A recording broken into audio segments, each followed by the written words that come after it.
Good morning. It is 6:31. It is Friday, the 3rd of April, 2020. It's 48 degrees. It's overcast right now. We've got a 90% chance of rain today. You're going to get up to maybe 50 one of those days. We'll get back to the weather in just a little bit, but let's take a look at the headlines this morning. You're listening to Mornings with Bob Marrone. I am Bob Marrone. This is Radio Westchester, your radio station at the rather empty train station here in New Rochelle. Our top story, we're going to start with a little bit of positive news, of things to look forward first.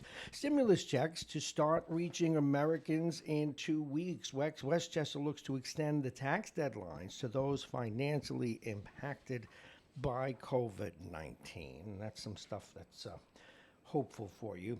Now, on the other end, the state death toll surges past 2,000. In the United States, 6,000 is the number. 69 have died here in Westchester as positive cases mount, and 10 million people have already applied for insurance, or rather, I should say, for unemployment. Let's get to the weather, and then we'll get back to that.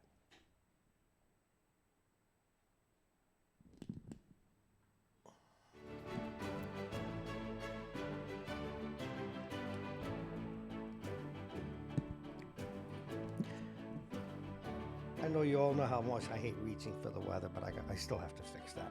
Good morning, everyone. Let's get hot. But remember, the weather's brought to you by United Hebrew of New Rochelle, a top-rated campus of senior care. Visit uhgc.com. And actually, it's .org now. And they sponsor the weather exclusively. It is 48 right now. Again, mostly cloudy, breezy, scattered showers off and on today, but they're scattered. It will get up to 50. Tonight, increasing clouds with rain late in the night. The temperature 42 degrees. The wind will be out of the northwest, 15 to 25 miles an hour.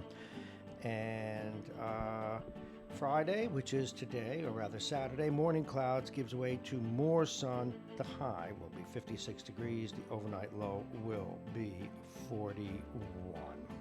Okay, let's move ahead and get back to the news.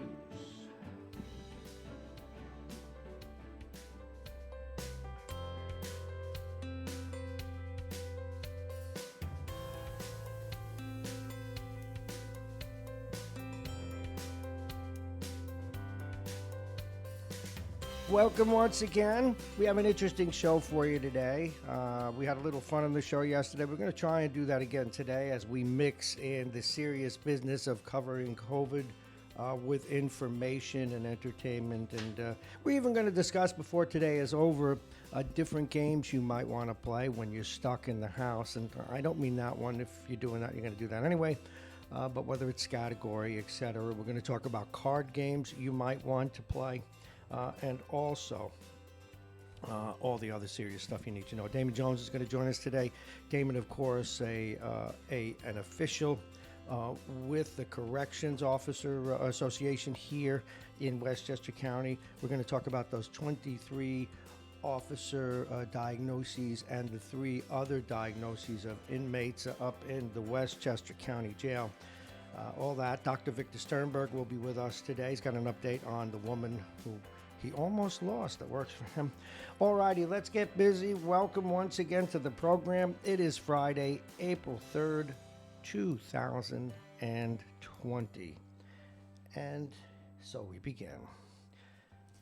Stimulus checks will start reaching Americans in 2 weeks. This, according to Treasury Secretary Stephen Mnuchin. Mnuchin is encouraging all small businesses with 500 employees or less to contact lenders, bring workers back to work, interest rate to be paid for. Now, of course, he's encouraging to contact lenders, but many of us with small businesses have also been given the opportunity to apply for emergency money that they told us would come quickly. When you fill it out, they said, which I did, I guess, here on Tuesday, Wednesday maybe, they said 3-4 business days. They'd let us know if it was approved. When that money will arrive, I don't know. But the stimulus checks intended for all, the $1,200 and the $2,400 respectively, if you have income less than $75,000 for a family of 4, and then there are graduating or decreasing scales after that. But a lot of people are going to get $1,200 or $2,400. And again, what they're talking about is 2 weeks. So do hang in there. Meanwhile, the state and federal levels extended tax deadlines to July 15th, as you know, and that's good news for taxpayers and people that scramble at the last minute to gather all their receipts, etc. Now, Westchester County is looking to do the same for its taxpayers financially impacted by the coronavirus, and that's the real sticker here is financially impacted. You know, how do you prove that? And here is what County Executive George Latimer said. If you have economic hardships, we're going to delay your due date to April 30th, or rather from April 30th to July 15th. No penalties. Now, we'll try and reach out to the chief executive today, but as you know, he'll always come on when you need him, but we have him scheduled first thing Monday morning, so we might wait for that. The proposal is far from enacted, but there is a county legislature meeting today to enact that, and but we'll be sure to follow up with the county executive. You won't want to miss a Monday morning show where he gives us 30 minutes of his time to start our broadcast day. Meanwhile, deaths in the state exploded past the 2,000 mark. Wow. On Thursday, as confirmed cases passed 90,000 statewide, and the number of diagnoses worldwide eclipsed 1 million. A total of 2,373 lives have been lost to the contagion statewide, up from 432 Wednesday. While that's up 432, so not up from 432, my correction. While 92,381 people have been tested positive, an increase of 8,669 over 24 hours. Now, the Governor Cuomo, in his daily briefing, noted troubling surges in Westchester and Nassau County, which saw increases of 884 and 1,033 respectively, bringing the totals to 11,000, almost 11,600 here in Westchester and 10,600 in Nassau County. He warned that the spread was a harbinger of what's in store for the entire country over the next 2 weeks. And he renewed a call for healthcare workers from New York and the rest of the nation to commit to a state surge force, noting 21,000 have already come out of state to join tens of thousands of local workers. Now, here in Westchester, we noted that 67 have died as the positive cases mount. And that is just in one day, that number. And again, a lot of them, rather all of them here in Westchester County.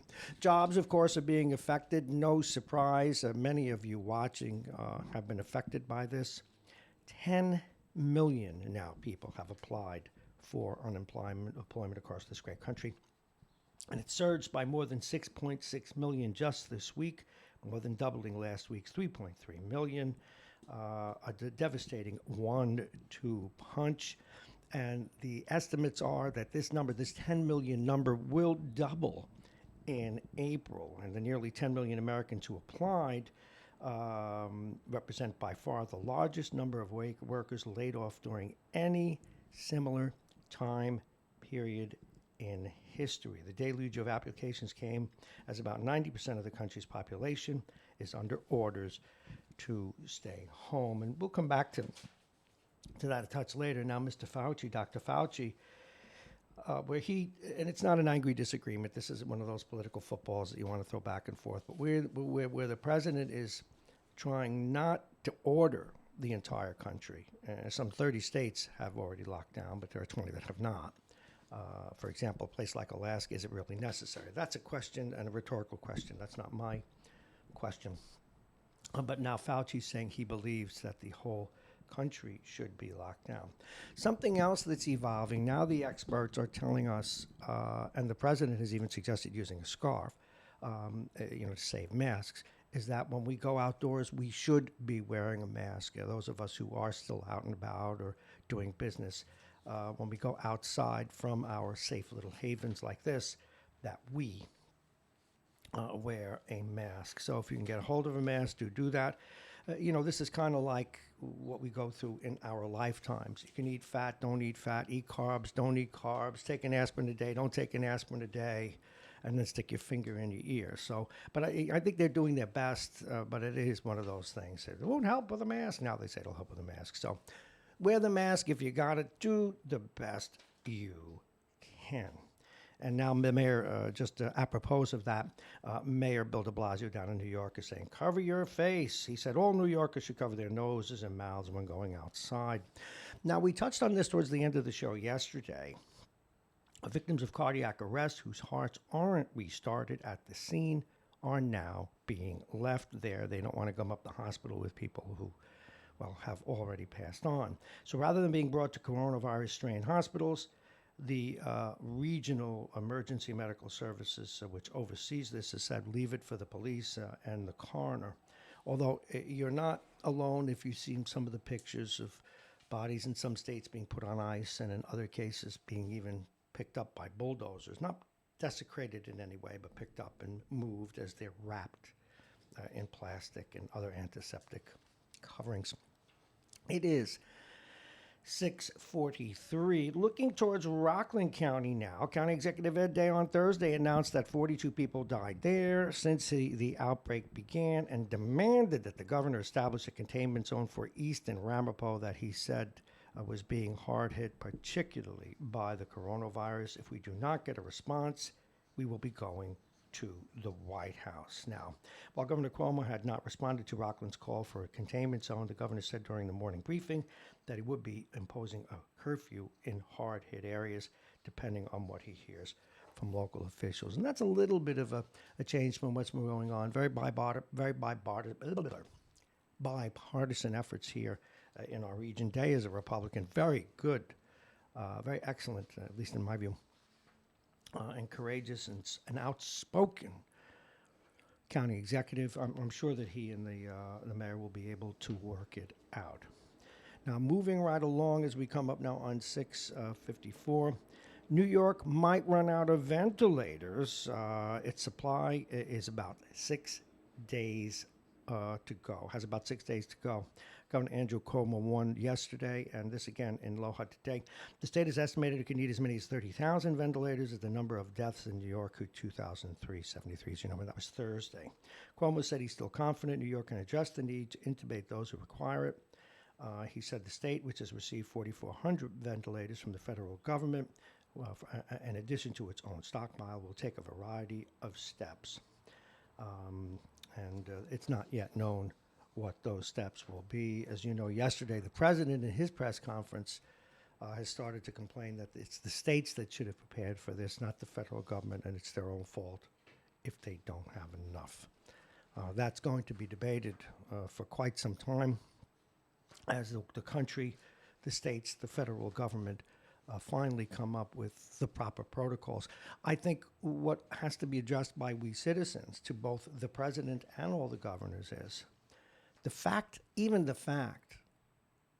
and this is on both entities, even the fact that you can't agree on what that protocol is an abject failure to govern by all or some. And we, the people, ought to look into that. If it was the federal government, I mean, and this isn't dependent on the president, it probably goes back to all the presidents in the last 30 years, well, then the president's comments are a little out of line. On the other hand, assuming that the president knows of which he speaks, maybe the states were too reliant. They all play football with money. But the fact of the matter is, all should be, in this instance, folks, forget due diligence. We are the people, we pay our taxes. The governors and the president, which is to say the states and the federal government, should be presumed guilty until proven otherwise. Imagine, this is like when you work in a bad company and the bosses argue over who and what and where, and you can't get something done. Well, how unfortunate is that? And that was commentary, by the way. It is 6:47. In 1 minute, we'll be back to the news and then get back to lots of local, back to the weather, lots of local news coming up. But here, apropos of my little commentary, this out of Albany yesterday, the number of coronavirus deaths in New York, as you know, jumped 25%. And all of them happened in a mere 18 days, putting New York, particularly the city, at the epicenter of the virus. Now the question is, Should New York leaders have shut down the state sooner? The kinds of things that the president is being harried about now, facing New York leaders. New York officials said President Trump this week clashed over the state's emergency response. Trump, a Republican, on Tuesday asserted Democratic New York officials failed to act swiftly to close schools and ban gatherings. There was, I think, truth to that, particularly when it came to closing schools. Leading to the state's current place as the leader. Over the next several months, this is going to be looked at. So, folks, we should demand an answer. And not only should we demand an answer, we should see it in writing. We should know what the protocols are. We should know when it comes to a national disaster, who leads that up? Is it the federal government? It's the states, if it's cooperative, in terms of who makes sure that we have enough supplies, who makes sure that this and that is supplied. It's totally doable. Companies do it all the time. And we should be annoyed at, again, all of the above. And don't let go of this. When this thing ends, there's a tendency, oh, just move on, forget about it. And then 20 years from now, when our kids, or 25, when our grandkids are dealing with it, they shouldn't have to deal with the same thing. This should never... We'll have pandemics again, but this response to it should never happen again. And what both sides are doing, by the way, by pointing fingers rather than cooperating, and this is really one of those, I hate cliches. You do use a lot of them here in broadcasting, unfortunately. But this is a cliche that's got to stick. All of these presidents, the president, the governors, the mayors pointing fingers at one another, they literally should point it right back at themselves. Really. Because, and the other thing they've done, if they continue to do this, people are going to lose even more faith in government than they had. Because there is this feeling, particularly here in New York, that we're proud of what the governor is doing mostly. A lot of people are proud of what the president is doing, and a lot are critical of him. And one of the things that was feeling pretty good was this sense of bipartisanship. But I'm going to call them all idiots for a moment just to get your attention. But what these idiots don't understand is that by blaming the other guy, they are showing government dysfunction, the likes of which populists on the right and left have been screaming about for decades. You really are making yourselves look bad. Presidents, the president, governors, stop pointing fingers. As we see with the president's approval ratings, as inarticulate as he can be and as much as he changes his opinion, the people really want the president to succeed. Not the pure haters. They want the governor to succeed. They want, when we're in these circumstances, they want to feel the warmth of cooperation. And, you know, when I keep seeing them pointing fingers, we should throw the whole lot of them out. All righty, it's coming up on 6:51. We're going to come back and tell you about some local stories like Trader Joe's closed temporarily. They had to, in fact, fumigate the place. They had a virus there. What are they going to do about Regents exams? And we do have an issue that we have to look at honestly. Another issue in an Orthodox community during a funeral where they were all packed together. Again, we've seen some broken up, and I understand this, that this religion is important. The religion issues are important to people. Folks, this is one time when you're going to have, if you believe in a God that doesn't understand your need to separate right now, did you ever think maybe that you're taking religion too seriously? And some will say, you can't take religion too seriously. Yes, you can. All the way back in time. I love this line. I'm going to say it till I am blue in the face. Do you really want to love a God that tells you to kill your own son to prove your love? Do, do, do, do, do, do, do, do. Let's take a break.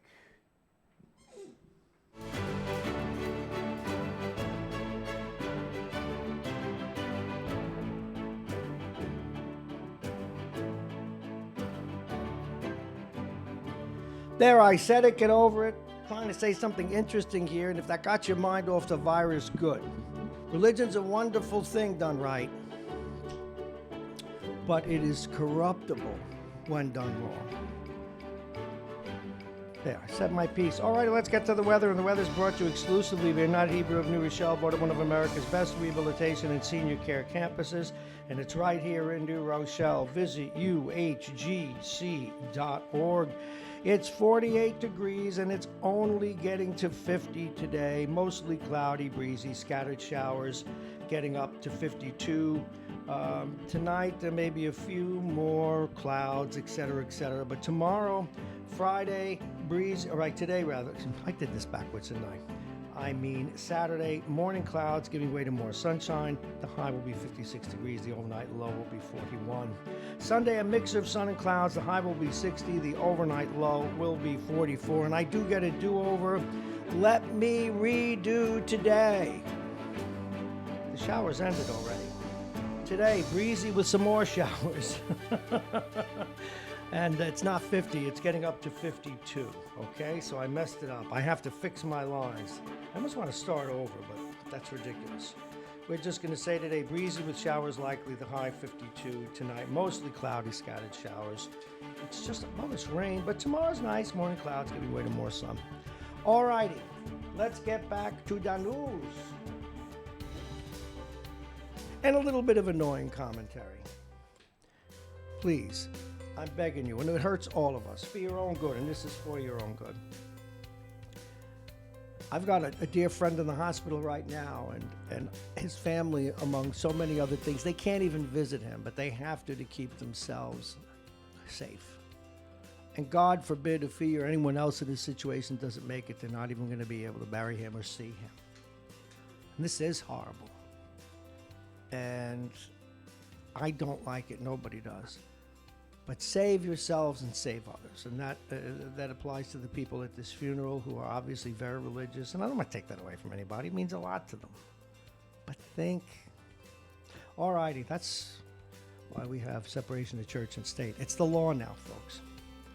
Let's get back to the local news. Another Westchester, Jersey grocery store, I should say Jersey store. My brain. Another Westchester grocery store is temporarily closed because an employee tested positive for the virus. A sign at Trader Joe's on North Central Avenue said it was closed for deep cleaning after the employee tested positive, and that the employee's last day working there was March 30th.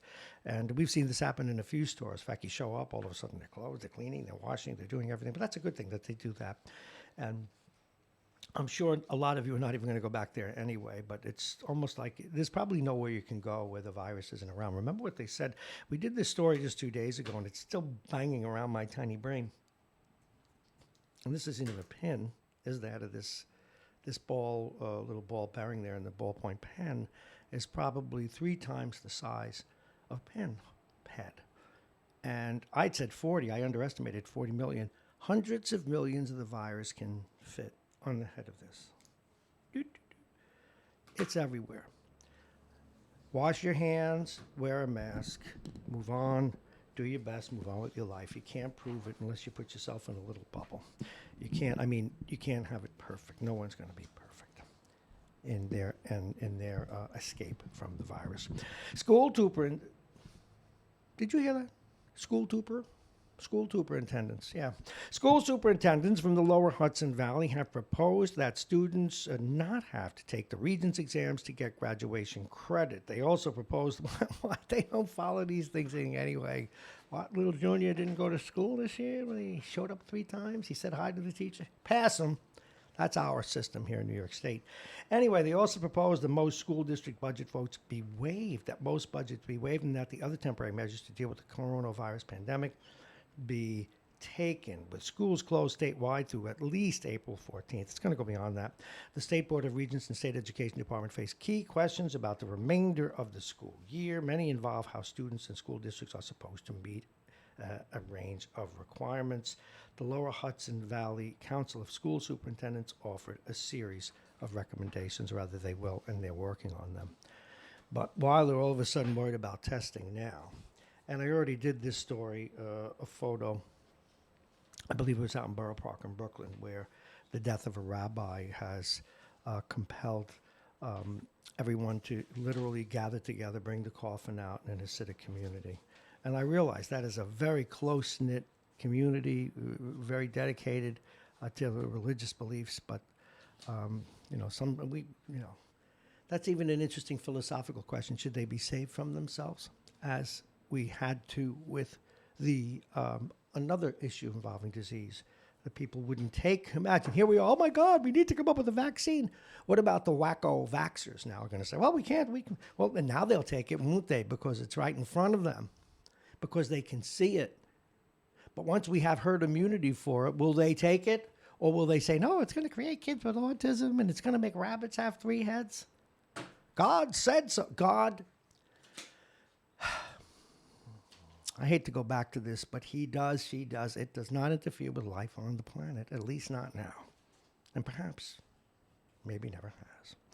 All righty, lawmakers granted final approval Thursday to Governor Cuomo's sprawling $177 billion budget for the can't talk today, for the fiscal year 2021, ending a months-long budget fight that was turned upside down in recent weeks as the pandemic swept across the state, as you know. Now, just here are some of the highlights. They struck a deal on a $177 billion budget.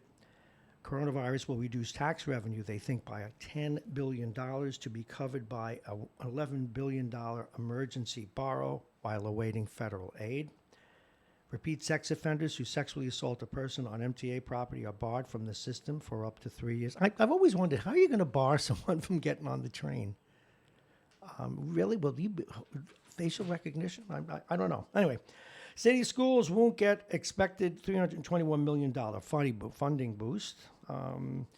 Why spend more money to create idiots anyway? New Medicaid rules will make it harder to qualify for home care. Tweaks made to the 219 criminal justice overhaul, allowing judges to make more changes, but there was an editorial in the Post we'll get to later, but probably not enough to satisfy those of us concerned. The law wasn't quite tweaked enough, but we'll get to that a little later in the program. Legalize electric bikes and scooters. I'm going to talk about that in a minute. Codifies Governor Cuomo's emergency order banning the sale of flavored e-cigarettes and products, a ban that got tied up in court, as you know. Well, that's good that that's finally done. Now, here's the problem with electric bikes and scooters. We have a whole bunch of rules and laws about safety and insurance and everything else. And yet this is one of those things where popular demand has outstripped the law. Because the people that ride them, and I hope it's in the law, I haven't looked at it yet, they should have to get licenses then. They should have to get insurance. We should have to tally points on them because they break the rules. They go, see, they're in between. They break rules that we've suffered from and allowed bikers to break since time immemorial, yet they're electric vehicles. I like them, but unless we make them full-fledged vehicles and now add to that the safety features that are demanded to other vehicles, this is just a populist BS move. Because someone's going to run over your kid or my grandkid or your grandmother or my daughter, and they will not have insurance and they will not be held accountable unless the rules are in place. I don't agree with legalizing them unless, and we'll find out, unless they put in those kinds of rules and laws. And then, by the way, when the NTSB starts looking at these vehicles and finds out that they don't have tires that are safe, that they don't have chains that are safe, that they don't have this, that, or the other thing that are safe, they should impose the same thing on the builders of those bikes that we impose on the automobile and motorcycle companies.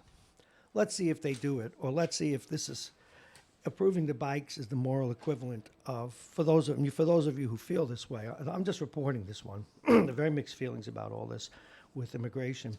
But it seems to me it smacks of like what we've done with immigration, since people sort of, at least in the democratic cities, are willing to accept it to look around the law. Are these electric bikes a look around the law? Back to the bail thing. I had this piece out of order. The New York Post wrote something interesting today. They said, even as the coronavirus crisis adds new burdens, Governor Cuomo and the legislature failed miserably in their bid to fix last year's botched legal reforms. Judges still won't have, according to the Post, the discretion they need to remand chronic offenders and dangerous perps. We talked about one yesterday. Guy, 30 different arrests, 6 for assault, robbery, everything else still on the street. Kills somebody. He was out on no bail, if you will. Judges still won't have that discretion. Cuomo and the legislature's Democratic leaders insisted on doing their fix via the budget rather than as a freestanding bill. Yes, they made some improvements. Certain repeat offenders and those who commit a felony while on probation or parole can now be required to post bail.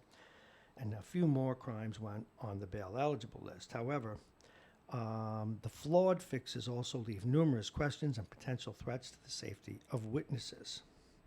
And the added time to share evidence, 20 days. Well, that made some sense. They needed to do that because it's just we didn't have the manpower to do it. All right. We'll come back to that in the days and weeks ahead. This is out of Nyack. 7 months after a stabbing outside a night spot and subsequent gunfire, Orangetown police have not been able to make an arrest in a spate of violent activities in Nyack since August. The people injured that summer night and other potential witnesses have not provided information to investigators. What else is new? So the investigation has gone cold. That whole Sunday night violence of August 25 kicked off near the Taco Lounge. No one's talking. You know what it is. If you snitches get stitches. Oh, did that story already. Okay, we've got to get calling all Elisa Kestens. We're going to reach out to her. We talked a little bit in our monologue yesterday, and we'll be talking more and more. Again, I got to give you the hard news in the 6 o'clock hour, folks, and that's the way it is, because that's what's going on. But there's a lot of wonderful things that go on, and we talked to some of the people yesterday from the Westchester Children's Association and so forth. Well, the most amazing group is a group that really is Westchester born, but it's in New York's. It's called Volunteer New York. Now they canceled a planned 600-person breakfast to honor outstanding volunteers in the community amid this outbreak. Volunteer New York will host an interactive, digitally streamed event on April 7 at noon. That's next week. We will get Elisa Kesten. We will reach out to her today. She's going to retire soon, but she's the executive director of that organization, and she is as good as it gets. So someone out there's listening, if you're not Elisa, would you tell her she should get a hold of us and come on and see if we can help her raise money or do whatever it is she needs to do for that group. It is 7:10. Hobby Lobby. I don't know why, but Hobby Lobby, they think that God's their position on this. God's going to protect them, and they're trying to reopen. I want to bang my head against the wall. You can believe anything you want to believe, but God don't stop bullets, and God doesn't stop virus, okay? In his or her, it's infinite wisdom, whatever that may be. We're like spun dice down here. It's going to happen. The top is going to spin its course, and then we'll all have to account after that. But he doesn't stop. It doesn't stop. The top in mid-spin. YouTube announced that it's working on its own short-term video feature similar to TikTok. I don't even know what that is, but I thought you'd want to know. This is some business news, but you may want to know this because some of you have stock in these people. American Airlines said it made a mistake by offering its employees voluntary leave. Oh, my God. Boeing says it will offer buyouts and early retirement to a number of airline employees in its bid to cut costs. And Walmart, Costco, and Target are reportedly seeing less traffic in their stores this week as more people stay indoors. And I can tell you here, today, this is my biggie. I have been here. I arrived pretty early today. And I have been here already 2.5 hours or so. I saw one person headed to the train. One, at least from the majority side, the parking lot, the buses, the short-term parking lot. There's one white car that pulls in early, picks somebody up, I guess, and then he goes. And that's about it. Okay, this is very strange. We did the story yesterday, and we also on Wednesday talked with Harlan Ullman about this, and we talked with several others about the impact on the military. And of course, we're always war ready, not something that you should worry about. But the commander of a U.S. aircraft carrier that had been hit by a major outbreak of coronavirus has been relieved of command for showing poor judgment days after writing a memo warning naval leadership that decisive action was needed to save the lives on the ship. Today, at my director, this is the Secretary of the Navy. Today, at my direction, the commanding officer of the USS Theodore Roosevelt, Captain Brett Crozier, was relieved of command by Carrier Strike Group Commander Rear Admiral Stuart Baker. Modley told reporters that Crozier was removed for showing extremely poor judgment and creating a firestorm by too widely disseminating the memo detailing its concerns, copied to some 20 to 30 people. Now, here's how this works. The more I looked into this story, and he did break a protocol as far as I can, at least on the surface. What they're saying is he didn't tell his commanding officer. I think this guy should be protected by the whistleblower law, but the military is different. I'm sure his commanding officer is the real wuss bunny. No, I shouldn't say sure. I posit that his commanding officer, and how many of you work for someone like that?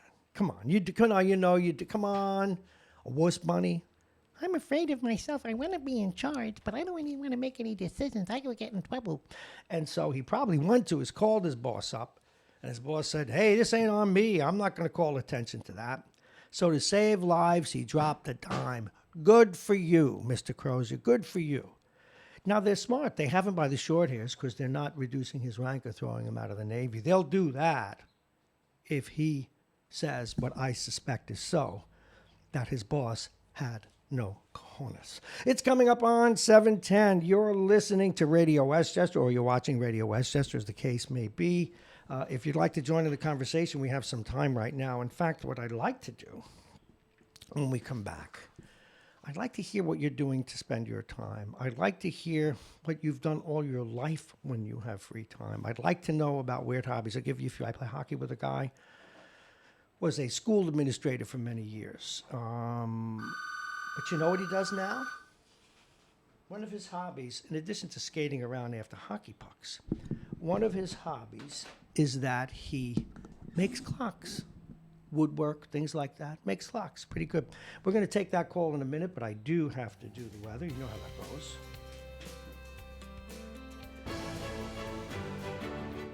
Once again, for those of you cooped up in the Stalag at home, you probably don't even know what day it is anymore, but it is the 3rd of April. It is a Friday, April 3rd, 2020, and welcome to the program. And naturally, what did I do? I took my weather and I stacked it on the news that I just read, but I have it right here, and the weather's brought to you, as it always is here, exclusively by United Hebrew of New Rochelle.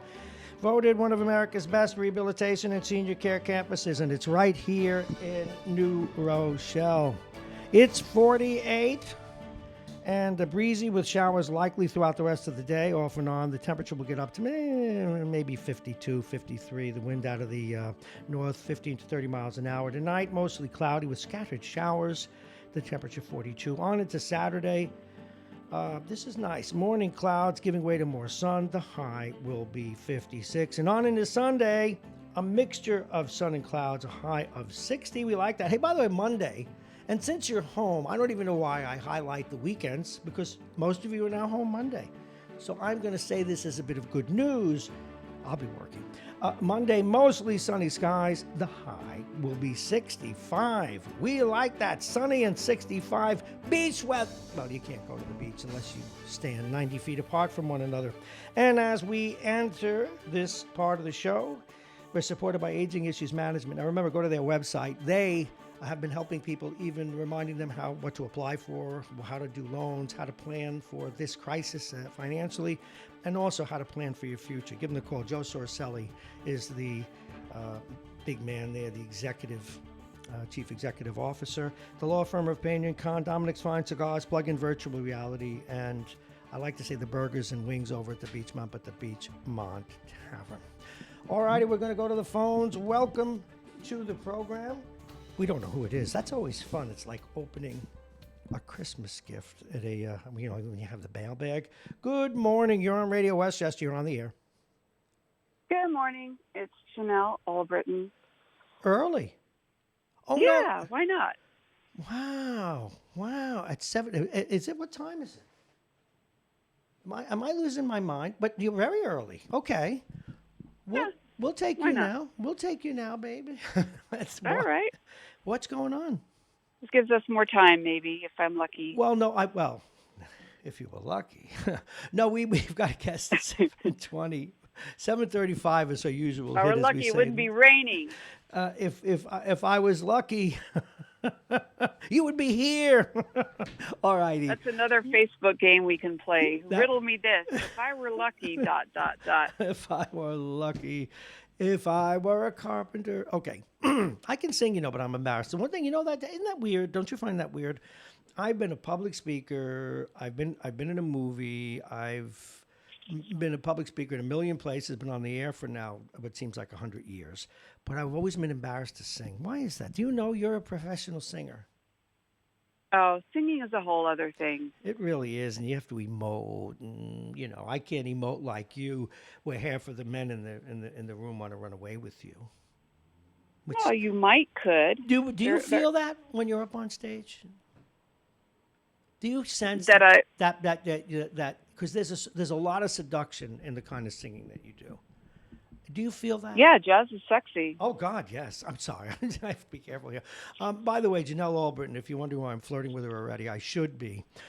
She's a jazz singer and she's a friend, a fellow colleague in the journalism sphere.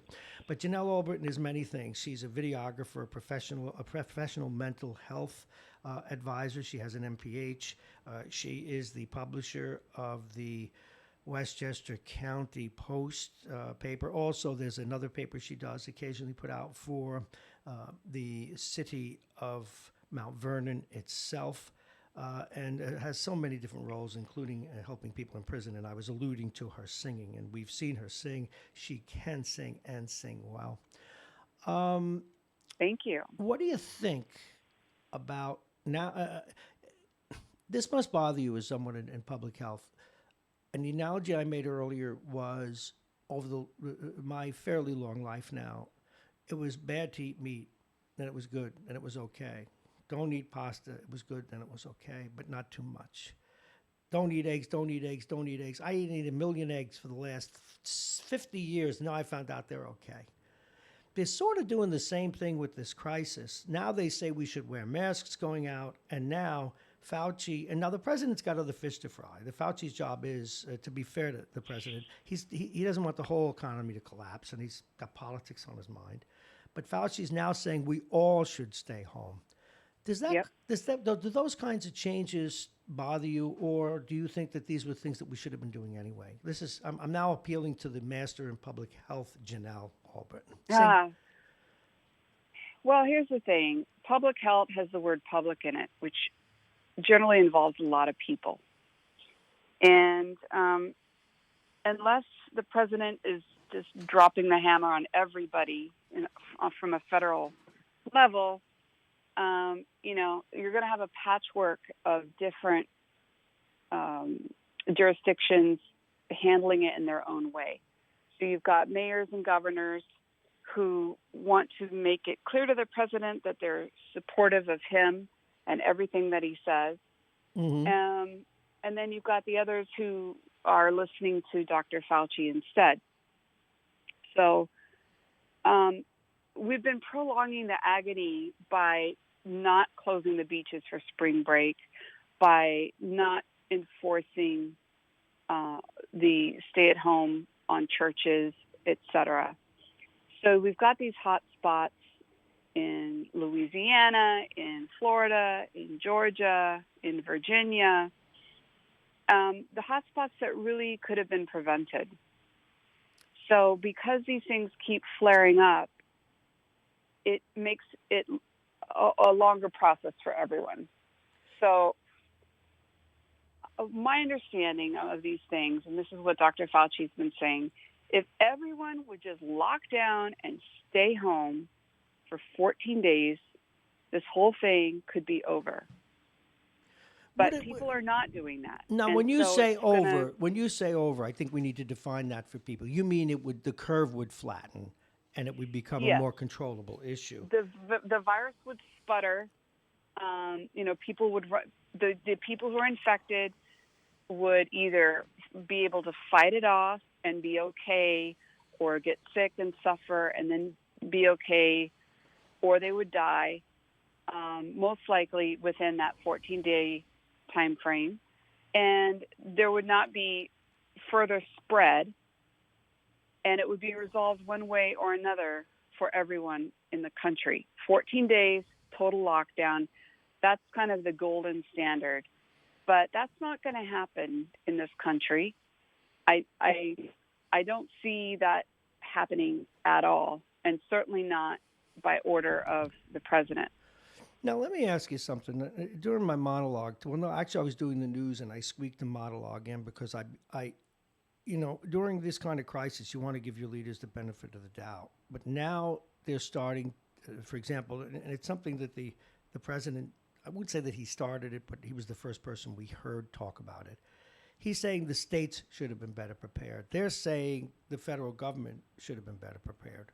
What is the standard in public health for a state of emergency?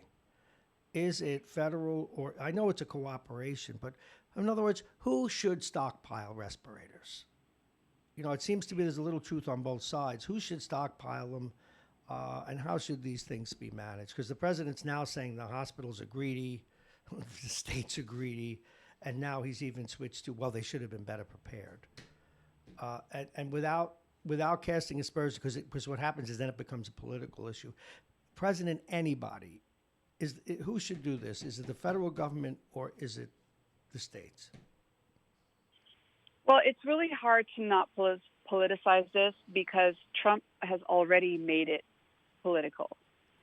Telling Mike Pence to not call certain governors. Oh, I know. So I know that. But we've ripped him for that already. But what I'm talking about is in the abstract. The federal government really does have a basic responsibility to flex its buying power, to flex its war powers, etc., and really do more than it has done so far. The best answer I can give to your question is that for years to come, this situation will be a textbook example. Yes, it will be. Of how to not do it. Because I'll show my cards now.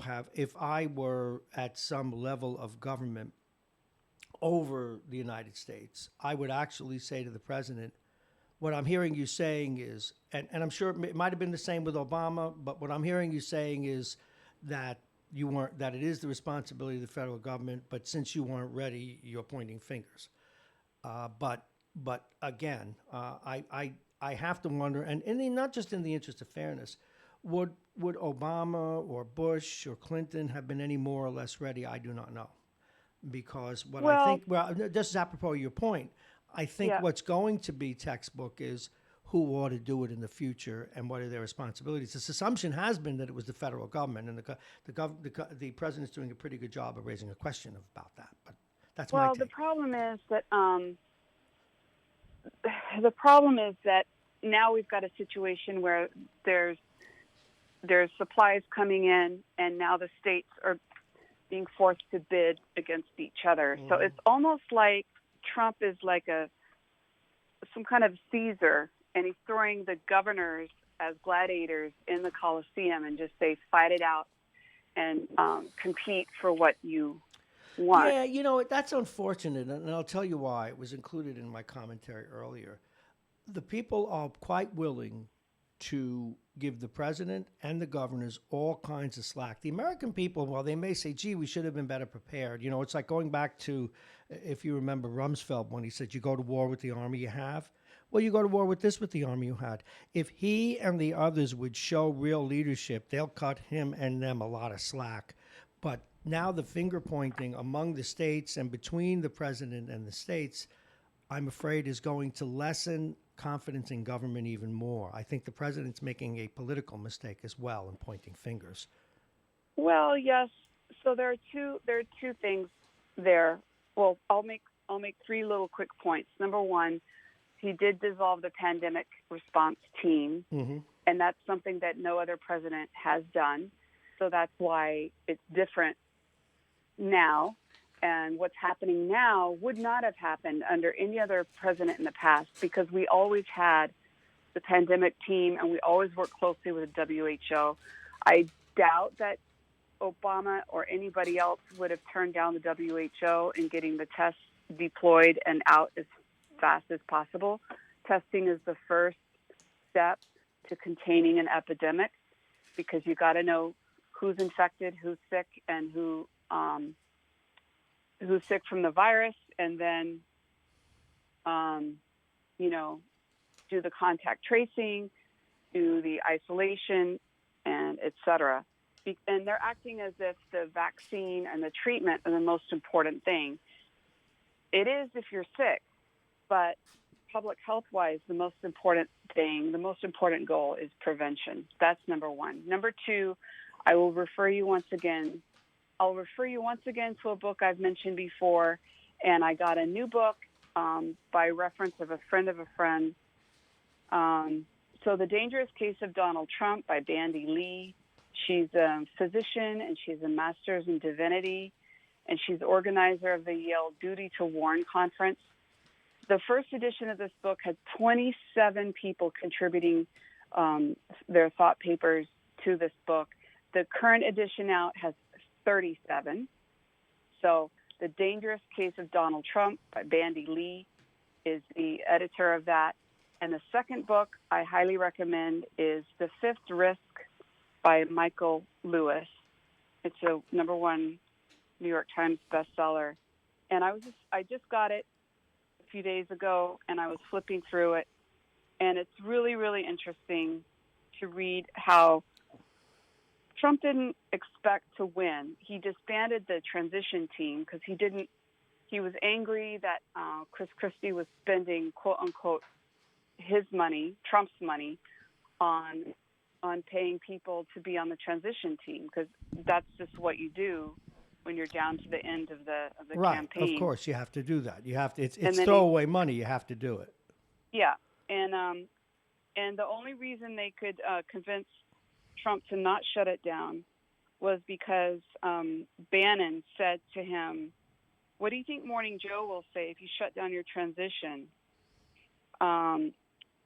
That they will think you're closing your presidential transition office because you didn't think you had any chance of being president." Trump stopped hollering. For the first time, he seemed actually to have listened. "That makes sense," he said. So with that, Christie went back to preparing for a Trump administration. He tried to stay out of the news, but that proved difficult, et cetera, et cetera. And it's a riveting tale of starting with, the end of the campaign and the announcement of Trump's win. And then, Trump turns to Chris Christie at one point and said, "Oh, we'll just leave a couple hours. We'll leave the dinner. We'll leave the victory party 2 hours early and do the transition ourselves." Trump is quoted as having said that. So The Fifth Risk by Michael Lewis is a really helpful look into the administration. So that kind of answers your question. I try to not be political, and I certainly don't want to politicize this pandemic. But unfortunately, the decisions that have been made along the way have to be credited fairly. And this president, who I've always thought was dangerous, and I wasn't the only one, the dangerous case of Donald Trump is now that he is putting lives at risk that don't need to be put at risk. We've got physicians and nurses who are dying. We've got several cases already of folks who got infected and died. And we can't say that their death could have been prevented in each individual case, but we can say that, over the overall measures, that earlier testing, earlier tracing, earlier isolation, earlier everything. Since you're wound up, absolutely would have created a different What is curve. your reaction to the president's tweet yesterday that all these people are whining? Well, it's just I just throw it on the pile of everything else that he's been saying. I really can't even watch him because it's bad for my mental health. It's I'd rather watch some of the commentaries of, like, say, the Young Turks or Brian Cohen, and they kind of condense it down. But I cannot sit and watch him ramble for an hour. I got another set of questions for you. I had on the other day at great length Sean Patterson Howard. I had compiled prior to her coming on, actually the last 2 visits. She's a regular now. I cannot believe, and I hang this right at the door of the State House, as good as the governor's doing, and I hang it also at the door of the man, I've given him a new name, the Boneless Chicken, up in the comptroller's office.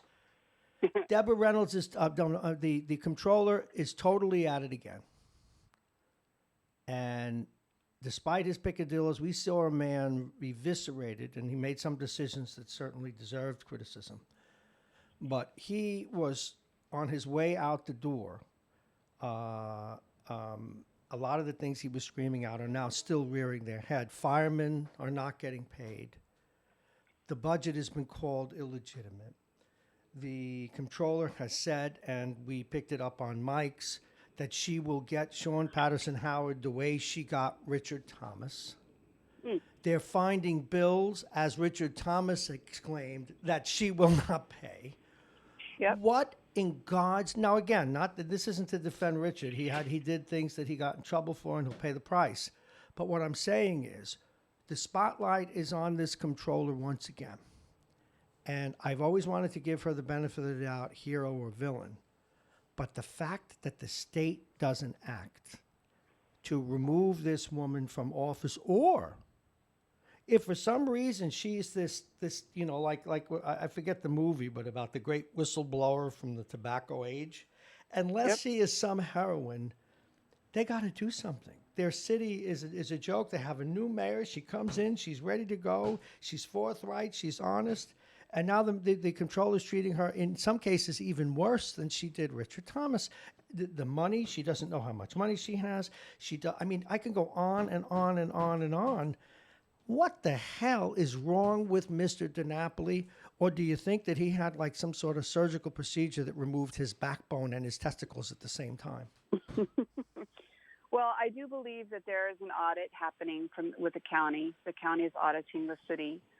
And, oh, no, we can't have that. Reggie Lafayette the county cannot do it. The county cannot do it because the county's wholly owned and operated by the Democratic Party.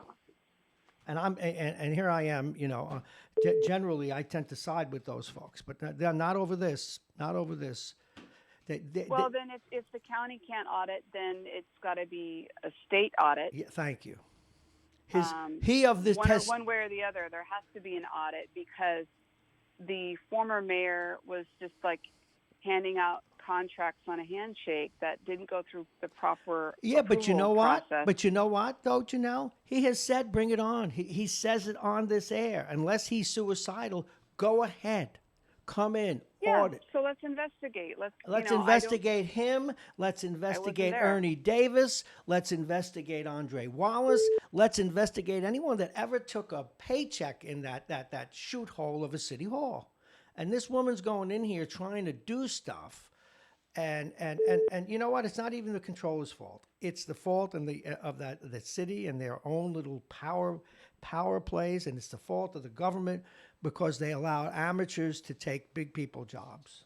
It's just terrible. So I don't know what the role of the DA, of the county DA, should be in this case, but I think that's all part of the ecosystem where we've seen for too long people just acting with impunity and not being held accountable. Yeah. So So anyway, listen. I got to go to my next guest. I wish I could ask you to sing for me, but maybe next time. Janelle Albritton, you do great work, folks. Please read her paper. Please go watch her sing. It's the Westchester County. WestchesterCountyPost.com. I don't know why I have that. Yeah, go ahead. I'm getting up my new website, JanelleJazzSinger.com. So that's going to be... You forgot to say Janelle, hot jazz singer. Well, that's not the URL, dear. Oh, But okay. yes. Well, thank you very much. I know we had to flip flop some guests there. I get carried away, folks, and you'll forgive me when it comes to. I get carried away when it comes to Mount Vernon because I think the people there are being treated horribly. And that's why I investigate everybody. I'm sure most will have no blood on their hands. But give Richard Thomas his due. He comes on this air all the time and says, "Go ahead, please." I begged him to do it when I was there. Because whether people like it or not, and whether his enemies like it or not, and whether he deserves it or not, he gets vindicated at least once a day. And now it'll probably swing the other way. He'll be vindicated more than he should have. I mean, they did indict him. He did plea out, but that had to do with his campaign. And he did manage arrogantly and sometimes with impunity and broke a lot of rules. But maybe he had to. We don't know. All I want is someone to come in. And I know I'm very hard on Abenante, and I've loved this guy. I rooted for him. I voted for him. I interviewed him. I supported him with a few, and to the extent that I can endorse anybody, endorsed him. He was a good controller when it came from running the books. But don't you dare ever run for governor, because you're going to have to actually make decisions, Mr. Abenante. And what you have done, not Abenante, excuse me. His name is very similar to the controllers. But what he's done in Mount Vernon, when he went in there for a day and walked out, he's got to explain himself. All right, we're going to go to our next guest. We flip-flop Vince with Janelle. Good morning, Vince Russo. How are you? Hey, Bob. Good morning. Thank you very much for accommodating us. That guest called in at the wrong time, and since it was about the virus, and I'd rather have more fun with you. But I wish you could see what goes on in this city of Mount Vernon. And you know what? This is one of the few times I am going to wax racial. I do not believe that the state would have let it happen if it was a white city. And I'm going on the record with that. I do not believe that. I think that they're saying, let's leave it alone. We don't want to be accused of going in there, or because they're black, or well, they screwed it up anyway. Just leave them alone. Just don't touch it. But yet the people in that city, it's the people who suffer. Their garbage trucks are falling apart. No one will pay the garbage bills. The fire department's in disarray. The police department's in disarray. No mayor for the last 7 years has been able to actually see the books because the controller won't let them. She won't pay their bills. Vin, I'm telling you, it's like there'll be a textbook written about that city one day. Yeah, I don't understand it. All right, it is 6:35, or 7:35 rather, and we are officially into our next guest. Good morning, sir. How are you? All right, hanging in there, just trying to weather this storm and, just hunker down just like everybody else. The shame of this whole thing, you talking about Trump and whether we were prepared or not. Everybody says, oh, this is extraordinary. We've never been through this before. Well, we have been through it, and it was in the pandemic of 1917, but we haven't learned any of the lessons from that era. We knew that social distancing worked in that case. We knew that people should be wearing face masks. We knew that people should be taking all these precautions ahead of time, and they just ignored it. Did they ignore it then? Or are we ignoring it? They didn't know it then. Oh, okay. Back then, of course, there were pandemics throughout history, of course, but, not in modern times. And also, they didn't have the microbiological knowledge that they have now. So, we should have used it as a model. We knew how to deal with this stuff on at least the initial level, but, we have leadership that doesn't have the capacity to do that. That with this, I have to go into the philosophical weeds here, and this, I am not pining for the point of view I'm going to articulate, but there are people who say pandemics have happened since time immemorial. This is another one. People are going to die. We'll build up immunity. The herd will be trimmed. The weakest among us won't last. They're not supposed to move on. I mean, that dynamic once affected an entire country, and then beyond the Third Reich. and it has from the standpoint of Darwin, if one is just being intellectual about it and one is just being abstract, it's absolutely true. And Cuomo answered it better. He said, but yes, but we now have the means to combat it. We now have the means to save the lives. And if you feel that way about it, you send your grandmother or mother up. I'm not sending my mother up. But that is that is out there. It's out there from businessmen, it's out there from politicians, and it's certainly out there from some of the wacky religious people. Believe it or not. Yeah, God's going to take care of you. And it's out there from Trump. I mean, Oh, yeah. we're not getting any kind of leadership. And to say stuff like that is just stupid. I've had conversations with people I know over climate change, and they use the same arguments. Oh, it's cyclical. Oh, it's happening throughout history. Oh, and my argument is, well, we've never had the ability to influence the climate that we have now. Yeah, sure, 100 years ago, 500 years ago, 1,000 years ago, yeah, the climate changed naturally, and there were these cycles, ice ages, and all of this other kind of stuff. But right now, man has the ability to affect all of that stuff, and we are affecting it. And to say that, oh, this is just cyclical is just nonsense. I mean, and it also comes from this anti-intellectual, science mindset that we've been going through for the last 30, 40 years. That, anything that comes out of universities or people with knowledge is always, oh, those eggheads, what do they know? They're just trying you remember to scare when Rush, 20 years ago, used to say, close all the journalism schools. We don't need journalism. Yeah. So the result that we get is you put somebody like Jared Kushner involved in managing the pandemic. It's crazy. Well, yes, it is. You know what's a paradox on the other side? Naturally, everybody now is pining for a vaccine. Now, when we finally get a vaccine, 30 years from now, because the left has its anti-science people too, and they are the vaxxer wackadoos. And they'll be out there saying, no, it's going to give my kid's going to get, my dog's going to have 7 heads and 2 tails if we vaccinate. How the hell did that happen?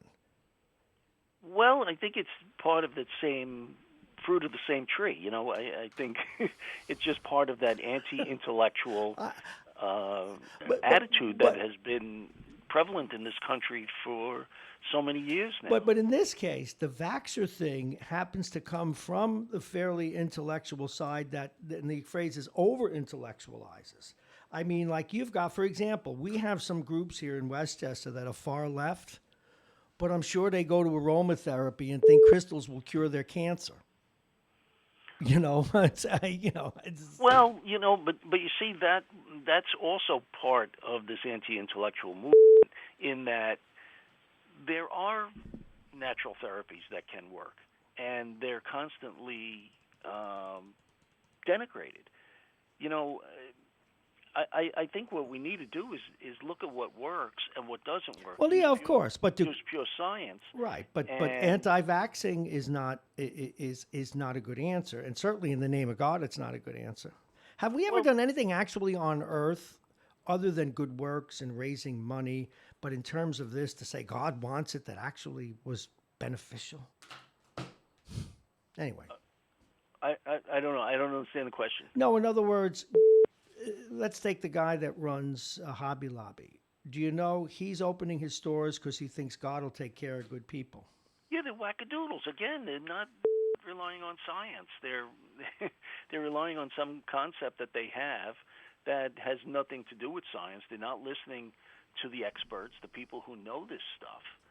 And, so it happens all throughout the whole spectrum of society, whether they're people who believe in God, whether they're people who are conservative and think that poor people should die. I mean,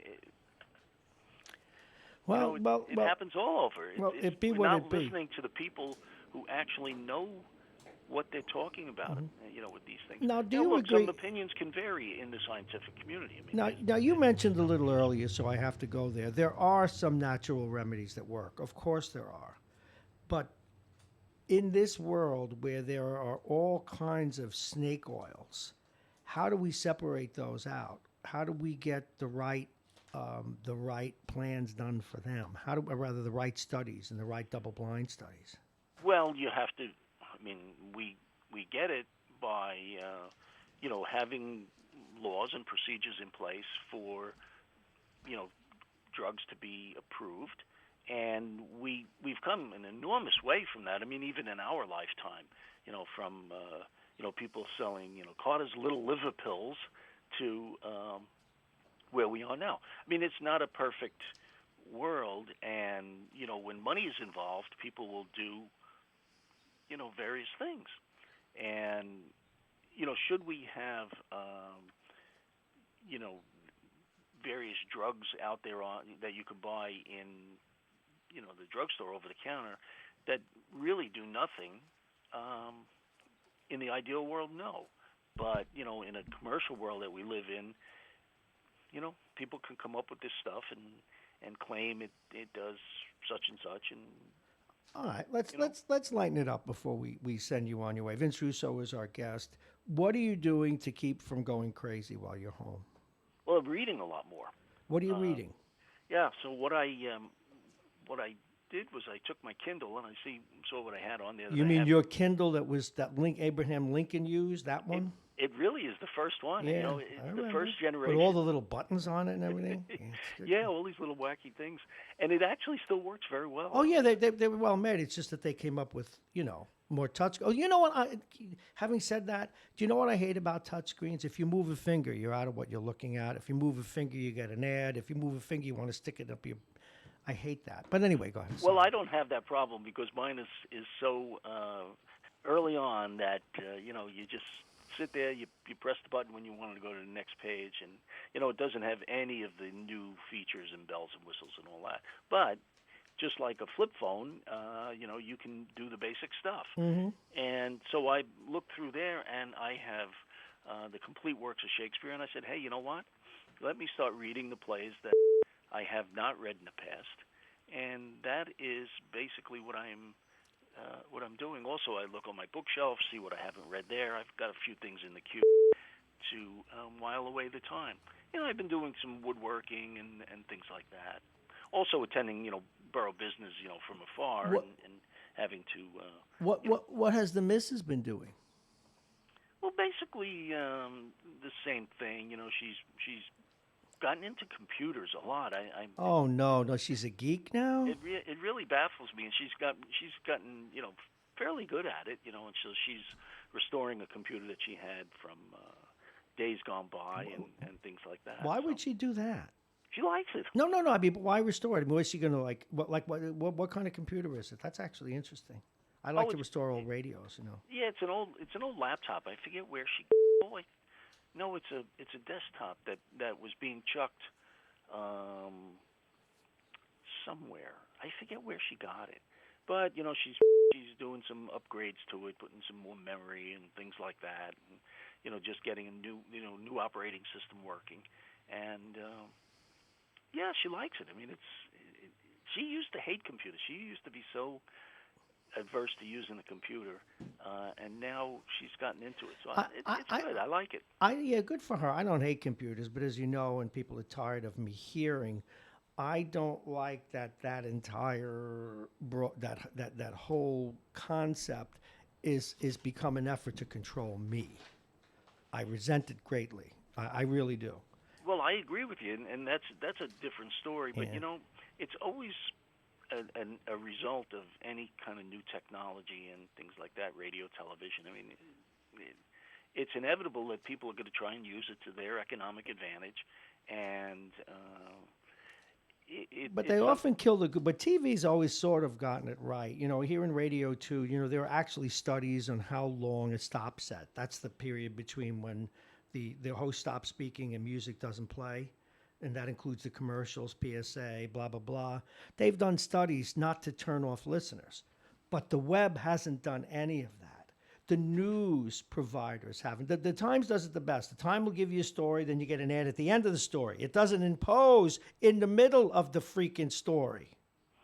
No, but I don't know how much TV you've watched lately. You know what I do. Well, I don't watch much commercial TV at all, Yeah, so I don't wouldn't know. I don't watch too much, but you know the stuff that I do watch, I put it on a DVR and I watch it later. And of course, I just fast forward through the commercials. And when you do that, you realize how much commercials there are. Well, they are. They got to pay. So Yes. I don't think they get it right. Well, no, I they think that don't get it people- right, but they try. I don't think they try. Oh no, they do. I can tell you that they do because I get the books. It's just that they got to pay bills.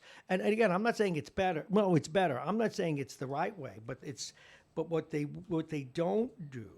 In other words, you're not mid-sentence with someone, and all of a sudden an ad comes up and says, buy chicken fricassee. Or you're not reading something and then it bounces up 2 pages. Or you don't go on the website and it clicks down 5 or 6 times to make you see something before you get there. That's true. It's just, I resent it. That is true. And I know what the thing is. The problem, it's one of management. They get somebody that gives you the most beautiful website. It will do you if you go on this website. Meanwhile, it's useless. But TV is starting to do that. If you look at a show, there's the usual commercials, right? So there's a segment, and then they cut to commercials. But during the show, things are popping up on the bottom of the screen now. Yep.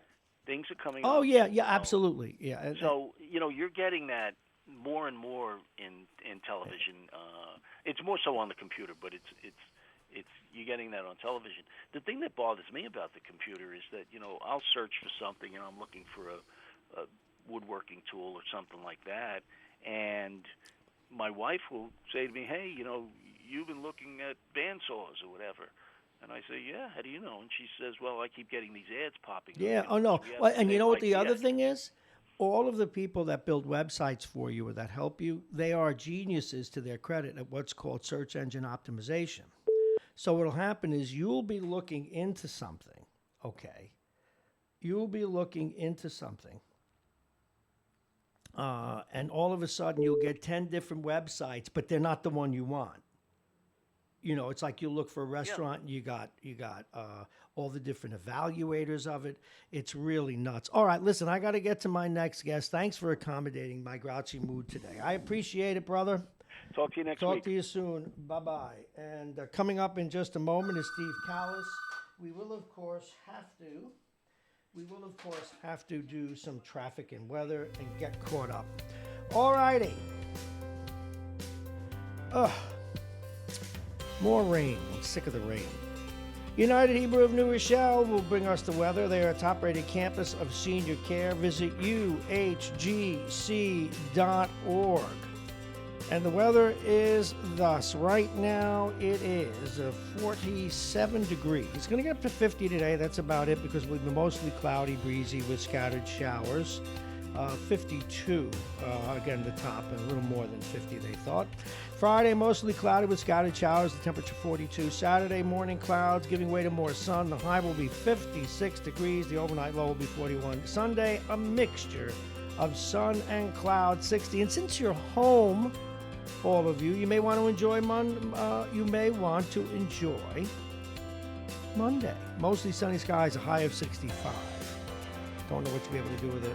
And we thank our friends over at the Beachmont Tavern, Dominic's Fine Cigars, the law firm of Bainey & Kahn, the Aging Issues Management Company. They will support this segment and, of course, the top of the hour. Now, coming up at the top of the hour, we're going to be talking with Damon Jones about what's going on in our local prisons and how guards and prisoners are being affected. Al Tarantino, District 2 City Council, Dr. Victor Sternberg. Jake will be with us at 9 and Ian Massaro at 9:30. And we go to our next guest. Now, I know several people have been trying to get in, and we've got a full-bore guest today, but we will have a little bit of time around 8:20 if you're trying to get in, and that would be the best place to do it. And good morning, Mr. Callis. How are you? All good, Bob. How are you? Oh, a pleasure, sir. Steve Callis, as you know, is a sports broadcaster, sports columnist. He is the editor of the sports section and the sports editor of the Westchester County Post.com.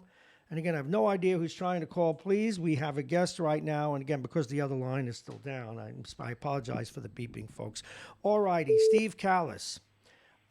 What has tickled your fancy? My first question is Tampa Bay. Okay. Tampa Bay and or rather not Tampa Bay. My question is Tom Brady. Now all of a sudden people are finally comfortable enough to openly criticize his move, saying that it is ego and that it is his battle with the coach. What the heck? Well, it might be a little ego. I mean, right now, if you had to pick who's going to do better this year, the New England Patriots, the quarterbackless New England Patriots, if you ask me, or the Tampa Bay Bucks, where they re-signed Ndamukong Suh for $8 million, where Brady, for the first time in how many years, is throwing to two great wideouts, not good wideouts, and Mike Evans, one of the best receivers in football, and Godwin, who gladly gave up his number 12 to Brady. They have a good tight end in O.J. Howard. I don't know what the records are going to be at the end of the year because Tampa Bay is now in the best division in football with New Orleans. And New England is still in a relatively easy division because the Jets aren't that good, in my opinion. Buffalo is much better. Miami's a little better. So it's the old, don't bet against Bill Belichick. But Brady hurt them on the cap. The Patriots have $13 million of dead cap space because Brady left. That's the way they've done his contract all these years, where he gave up that extra money, and he always had it coming forward. But this year that hurts the Patriots. So I think it's partly ego. I think Brady said, I'm not winning the Super Bowl with this team. I got no weapons. They didn't get me any weapons, meaning the Patriots. And as I said before, the day he announced he was leaving, not going to Tampa, but leaving, the day before that, they lost Van Noy and Jamie Collins, two of their best defenders on an incredible defense. And now their defense, the Patriots' defense, they have the best secondary in football, but their front seven isn't that great. Yeah, it is. But something I keep thinking about is if you have 13 million in dead space, okay, you have a quarterback who's 43, maybe you're intentionally rebuilding, but yet they seem to want to rebuild on the fly. And just my gut, if you're going to rebuild on the fly, why not give Brady, I don't know, 30 or 40 million bucks? You're going to have 13 on the cap anyway, minimal. Why not just do it, move on one more year with him? What it tells me, and this is an amateur, I don't know the way you do, it tells me that they don't believe he really he can do it for them anymore. That's what it tells me. I think this is Belichick being Belichick. I think Belichick thought that when Brady was 39, 40, that's why he had Jimmy Garoppolo, and wound up when Brady is still taking them to Super Bowls, giving away, in my opinion, Garoppolo to the 49ers did somebody on the West Coast a favor by giving him up for a second-round draft pick. And whatever you think of Garoppolo in the Super Bowl, he played pretty well during the season. Is he a franchise, I'm going to lead you to multiple Super Bowl wins quarterback? I think that still remains to be seen. But he certainly put them in the game. Obviously, they had a great team around him offensively and defensively. But I think Belichick already thought that was going to happen, and now he's made the decision that it is happening. Was Brady last year? No. But again, there were certain stats. He was the most accurate passer down the field of passes of 20 yards or more in the entire NFL, 41% completion rate last year. And who was he throwing to? I mean, really nobody other than Edelman. Who is he throwing to? And now he wakes up this year, and he's going to play 8 games in Tampa as opposed to 8 games in New England. You think that's going to be different in December, assuming they have a regular season? You think Brady's going to put up some incredible numbers? I do. How many wins that'll be, because they're playing New Orleans twice, for example, and Carolina twice, for example. I mean, that's a very tough division that they're in now. But they have Tom Brady, and he changes the culture the day he walks in. The only thing he asked for, that big thing, he wants a piece of the team, he wants a piece of management. The only thing he asked for, apparently, when he showed up in Tampa was, give me the phone number of every guy on the team. And that sounds more like Tom Brady.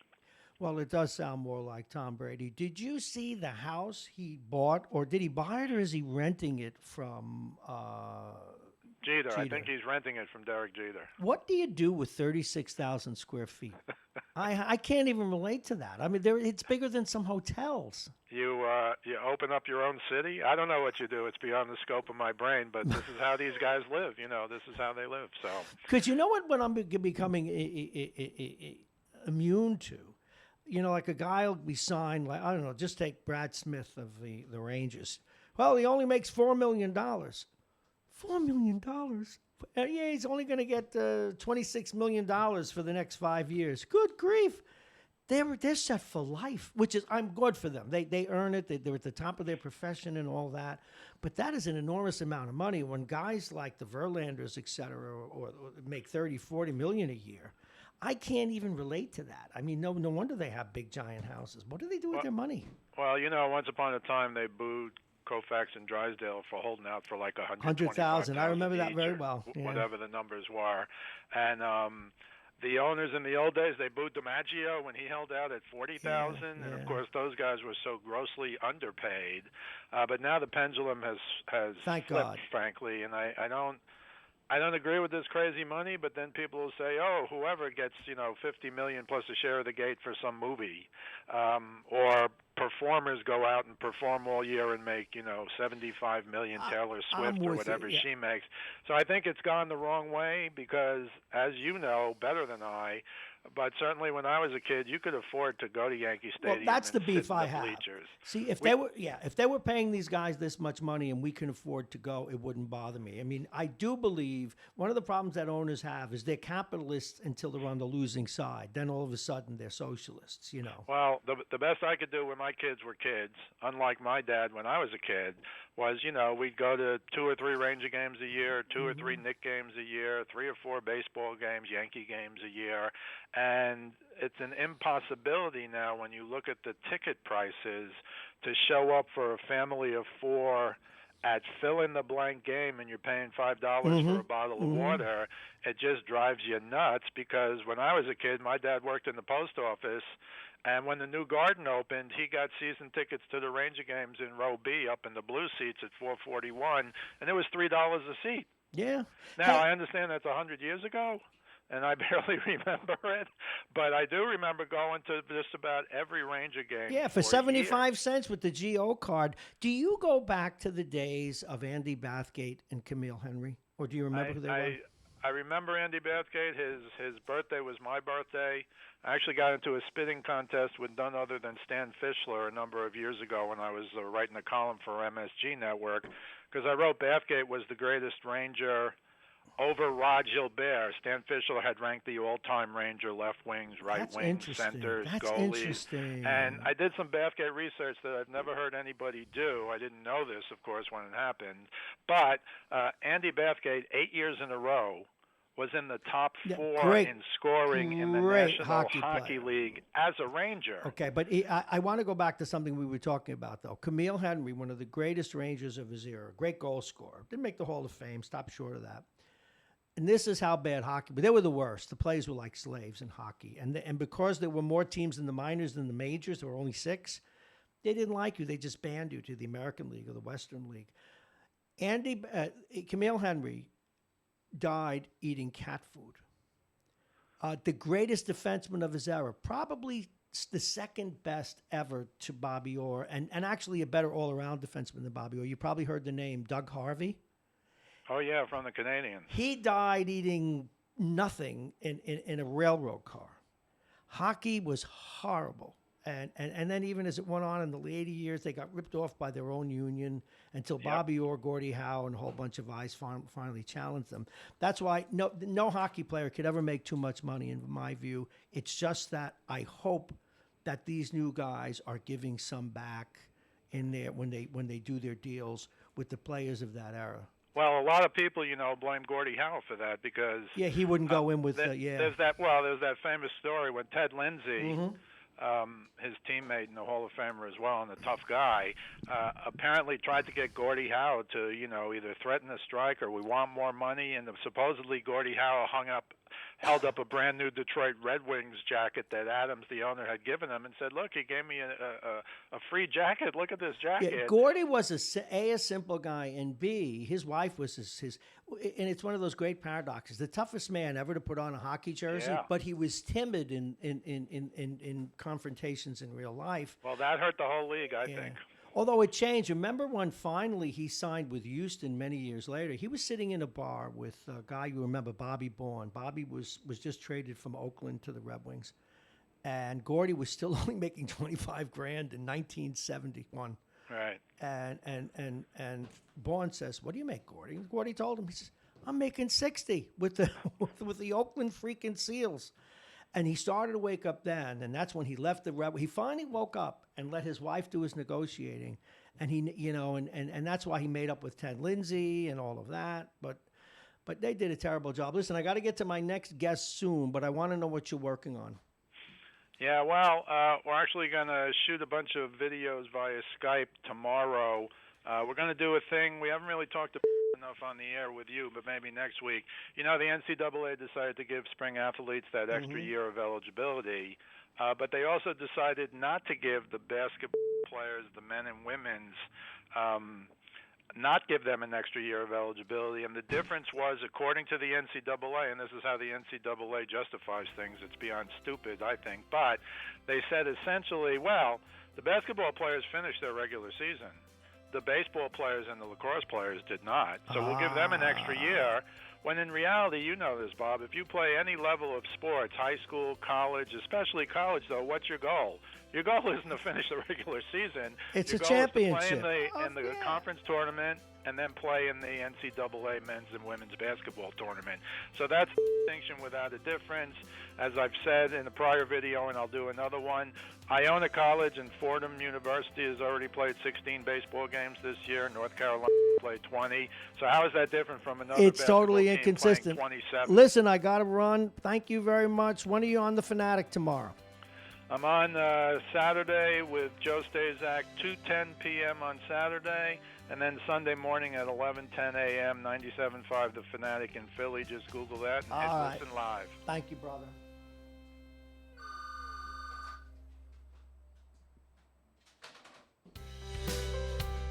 All right. As we get ready for our next guest, who we slate on in about 40 seconds, we remind you you're listening to Radio Westchester as we enter the 8 o'clock hour. This is Mornings with Bob Marrone. I am Bob Marrone. It is Friday, the 3rd of April, 2020. It's 48 degrees today. Well, now it is. It's going to get to about 42 today. It'll be breezy all day with some showers. It's not going to be like a rain out. And tonight, mostly cloudy with scattered showers. The temperature will be 42. Let's take a look at the 8 o'clock hour. And we got to him pretty late. He really tried to accommodate us. He works all night when he's not busy. He's one of the partners. He's the publisher of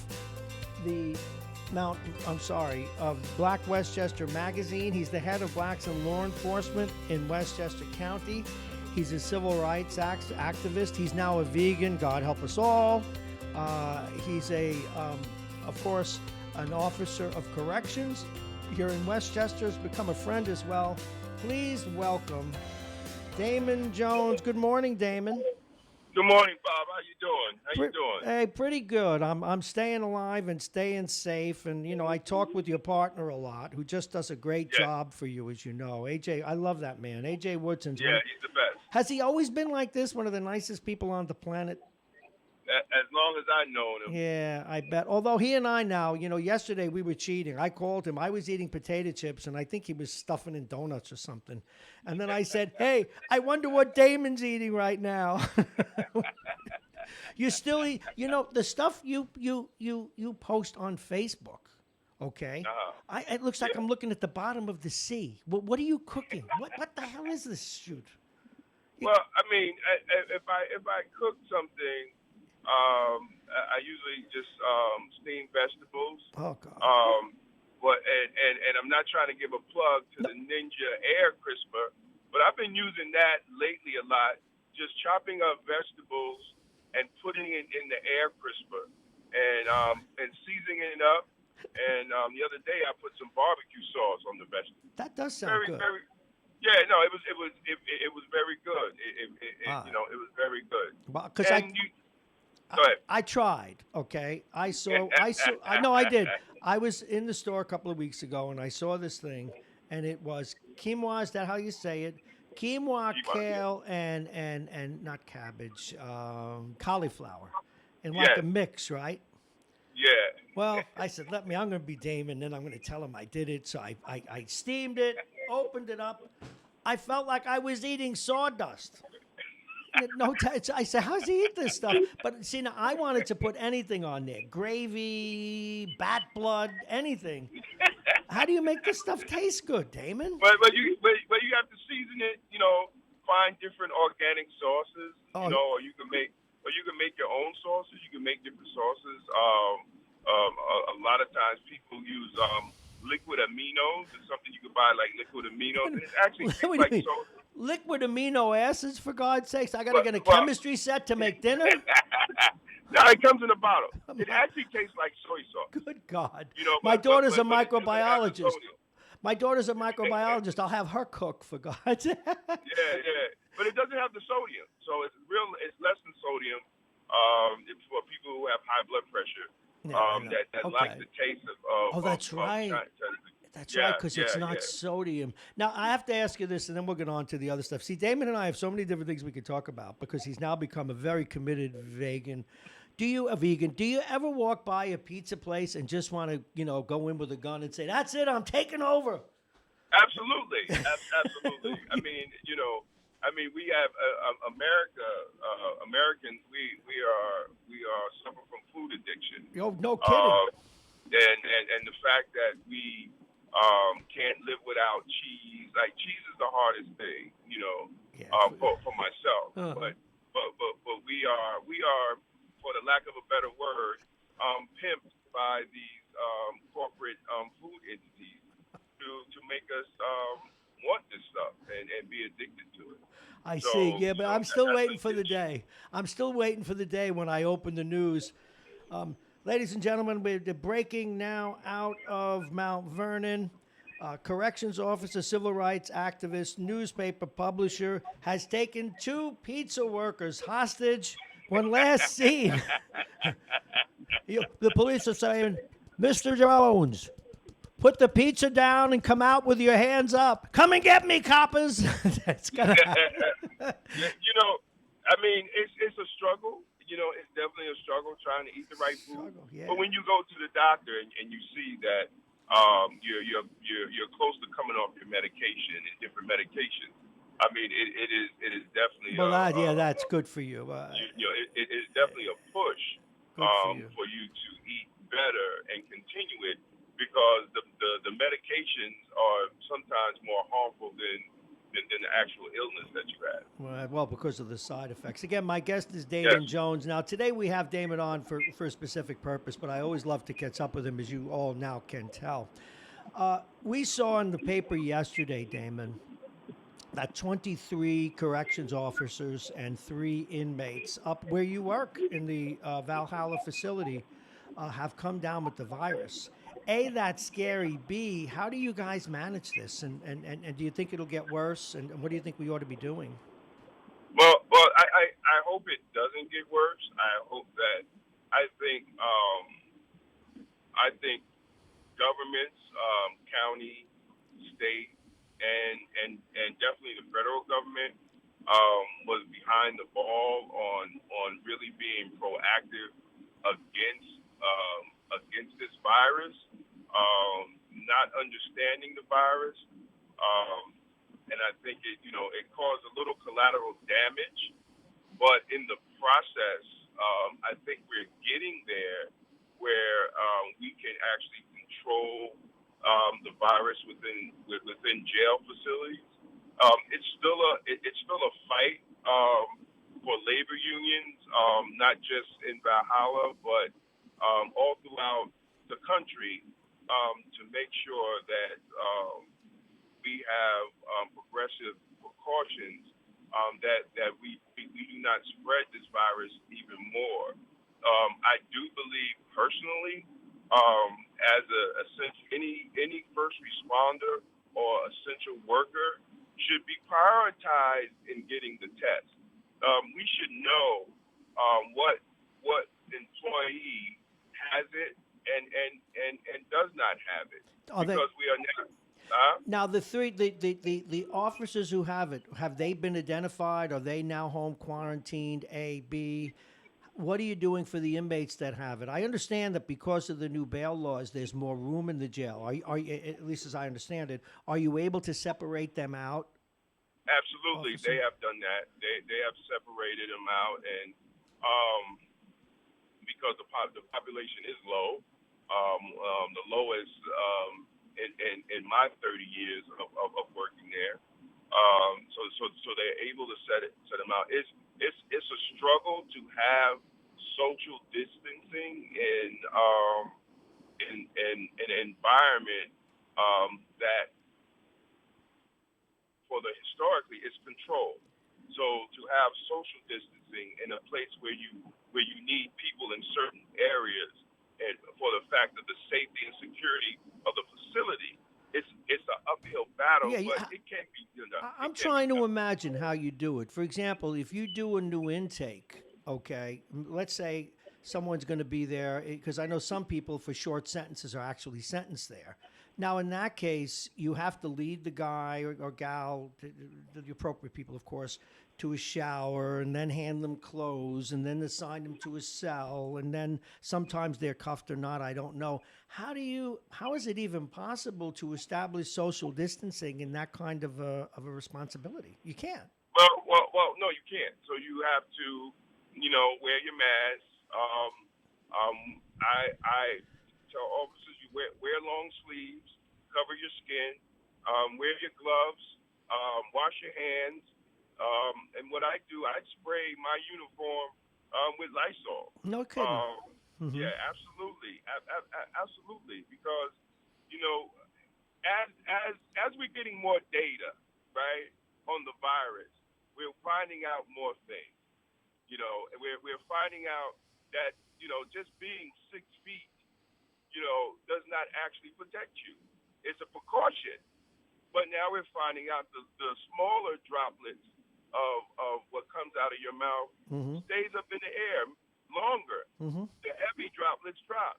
So, you could be 6 feet away from somebody, and you have to go in that person's direction, and he goes someplace else. Yeah. And the molecules are still in the air. It's like flying. It's like sailing into the wake of a boat. The wake is still there long after the boat leaves. Exactly. Yeah, it makes sense, Damon Jones. So we have to understand that, and we have to compensate for that, and we have to have politicians, department management, understand that also, and adjust when the new data comes out. We just can't continue to do it in the same way. New data comes out and we don't change our precautions to the new data.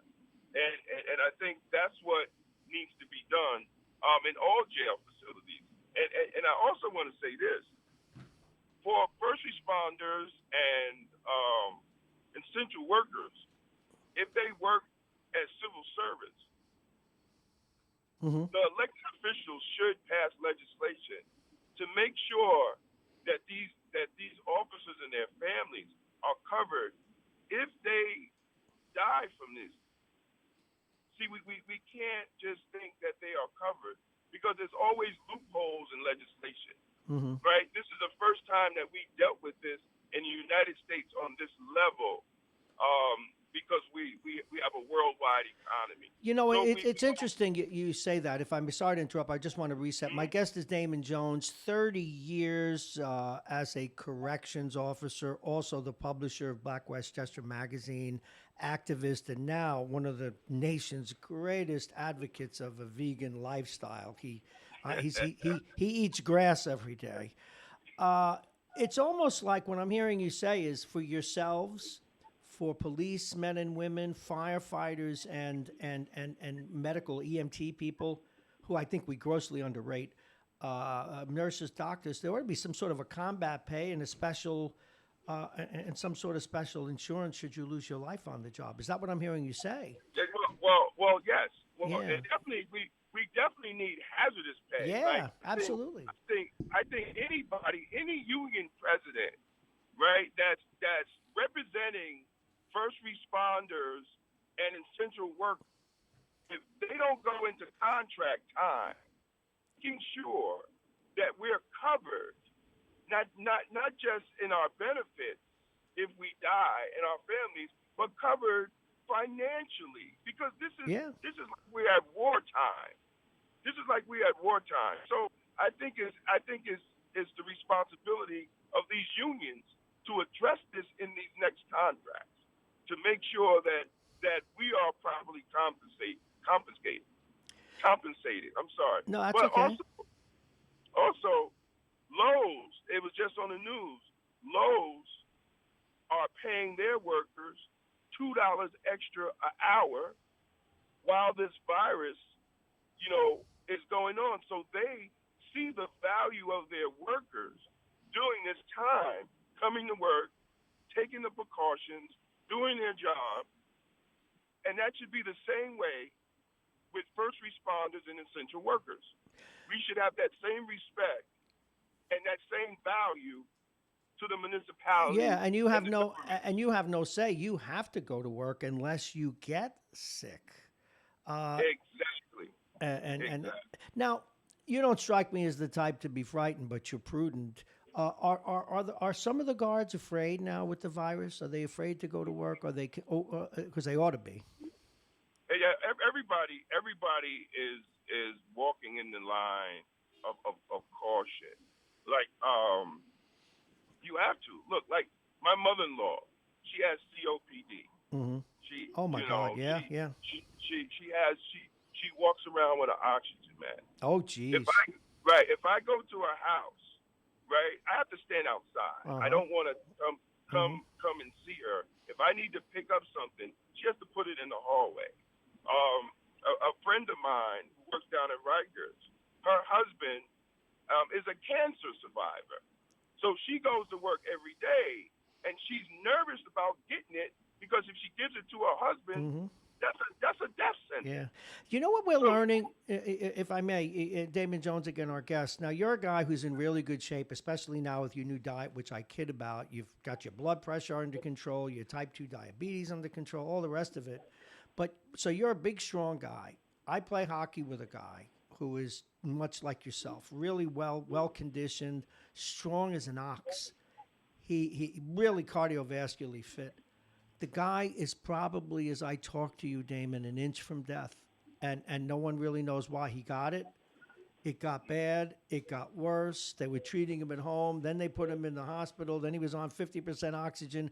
Now he's on 100% oxygen, and he's a couple of days maybe from a respirator if it doesn't turn around. And we don't even know why. right, right, right. Well, some people look healthy, but they're not. Yeah, that's very true. Will Smith had did like an online show, and he talked about that. How a lot of people look healthy, but they're not healthy. And that was that's the main concern with a lot of younger people who are young and don't go to the doctor, and then when they catch the virus, they find out that they do have high blood pressure. Yeah, well, yeah. They are diabetic, right? They have these different. Or they've been vaping. Or they've been vaping and their lungs are yes. irritated. Yes, and that too. So I think we have to come out this with a whole new look on how we handle healthcare in America and how we handle our bodies, because people with a weakened immune systems can be attacked by this virus. And how do you strengthen your immune system? You strengthen your immune system by the food you eat, by what you drink, and so we have to really have a great conversation, God, when this is over, to change the actual eating lifestyle of Americans. Well, I think it's going to help. Now, one more question, if I may. We who've never been in the prison, we watch prison movies, and all the prisoners go to dinner at the same time, or at least in waves. You probably had to change that, no? the inmates? You can't have them all sitting down at the same time, right? No, they're not together like that again because they're trying to do social distancing. Hey. So when you lower the number of inmates on in a housing area, you give more room for them to be spread out when they eat. Okay, two things. One, I appreciate, no, three, coming on. Two, by the way, you posted a picture of you with your daughter. You look great. What a beautiful daughter you have. Totally your wife, by the way. God bless her. What a lovely young woman. Yeah, that was a picture when I was thinner. But I'm trying to get there. I'm not that thin. Oh, okay, because I was wondering about that. Okay, but okay. Now here's the third thing is please stay well. But we're gonna have some fun. As soon as this thing is over, I want you, and we'll do it. We'll put you on, with the cameras and everything. You are going to bring me in. I can't eat butter, so just keep it. But you're going to bring me in your favorite vegan dish, and I'll eat it on the air. Great. We're going to do that. And I just want one more quick thing. Yeah, go ahead, sir. Yeah. There's this big push for letting inmates out because of the coronavirus. Yes. And you know me, I always push for criminal justice reform. Sure. And accountability. But I think that this should be led with caution because if we're not going to, it's a couple of things that has to be checked off before they do this. Number one, check the families that they're releasing these people to. Do they want them back? Right. That's number one. Number two, let's make sure that they have a home to return to. That's absolutely right. I think they're safer. Some of these folks will be safer in jail right now. Well, absolutely. Yeah. And plus, because the majority of people are black, brown, and poor, you're sending them back to communities that are already disserviced, right, underserviced, and getting hit hard with this virus because we lead, black and brown people lead in all the chronic diseases. Yeah, I know. That the virus attacks. So I really don't think, and the economic factor to it, a lot of people are not working. Yep. So to add another mouth to feed, Yep. right? When the mother is trying to feed two babies, Yep. I really don't think it's a good idea. Well done. And also health care. They could get adequate health care in the jail that they are now, then have to struggle and make phone calls because what services are they getting? Social services is working at the bare minimum. Nobody can get into unemployment. So I think they're adding fuel to a fire when they do this, and it's really not public safety. It's more symbolism than actually substance. That's very true. To say that they're doing One day we've got to talk about that still at greater length. Things get done for symbolism sometimes more than for efficacy.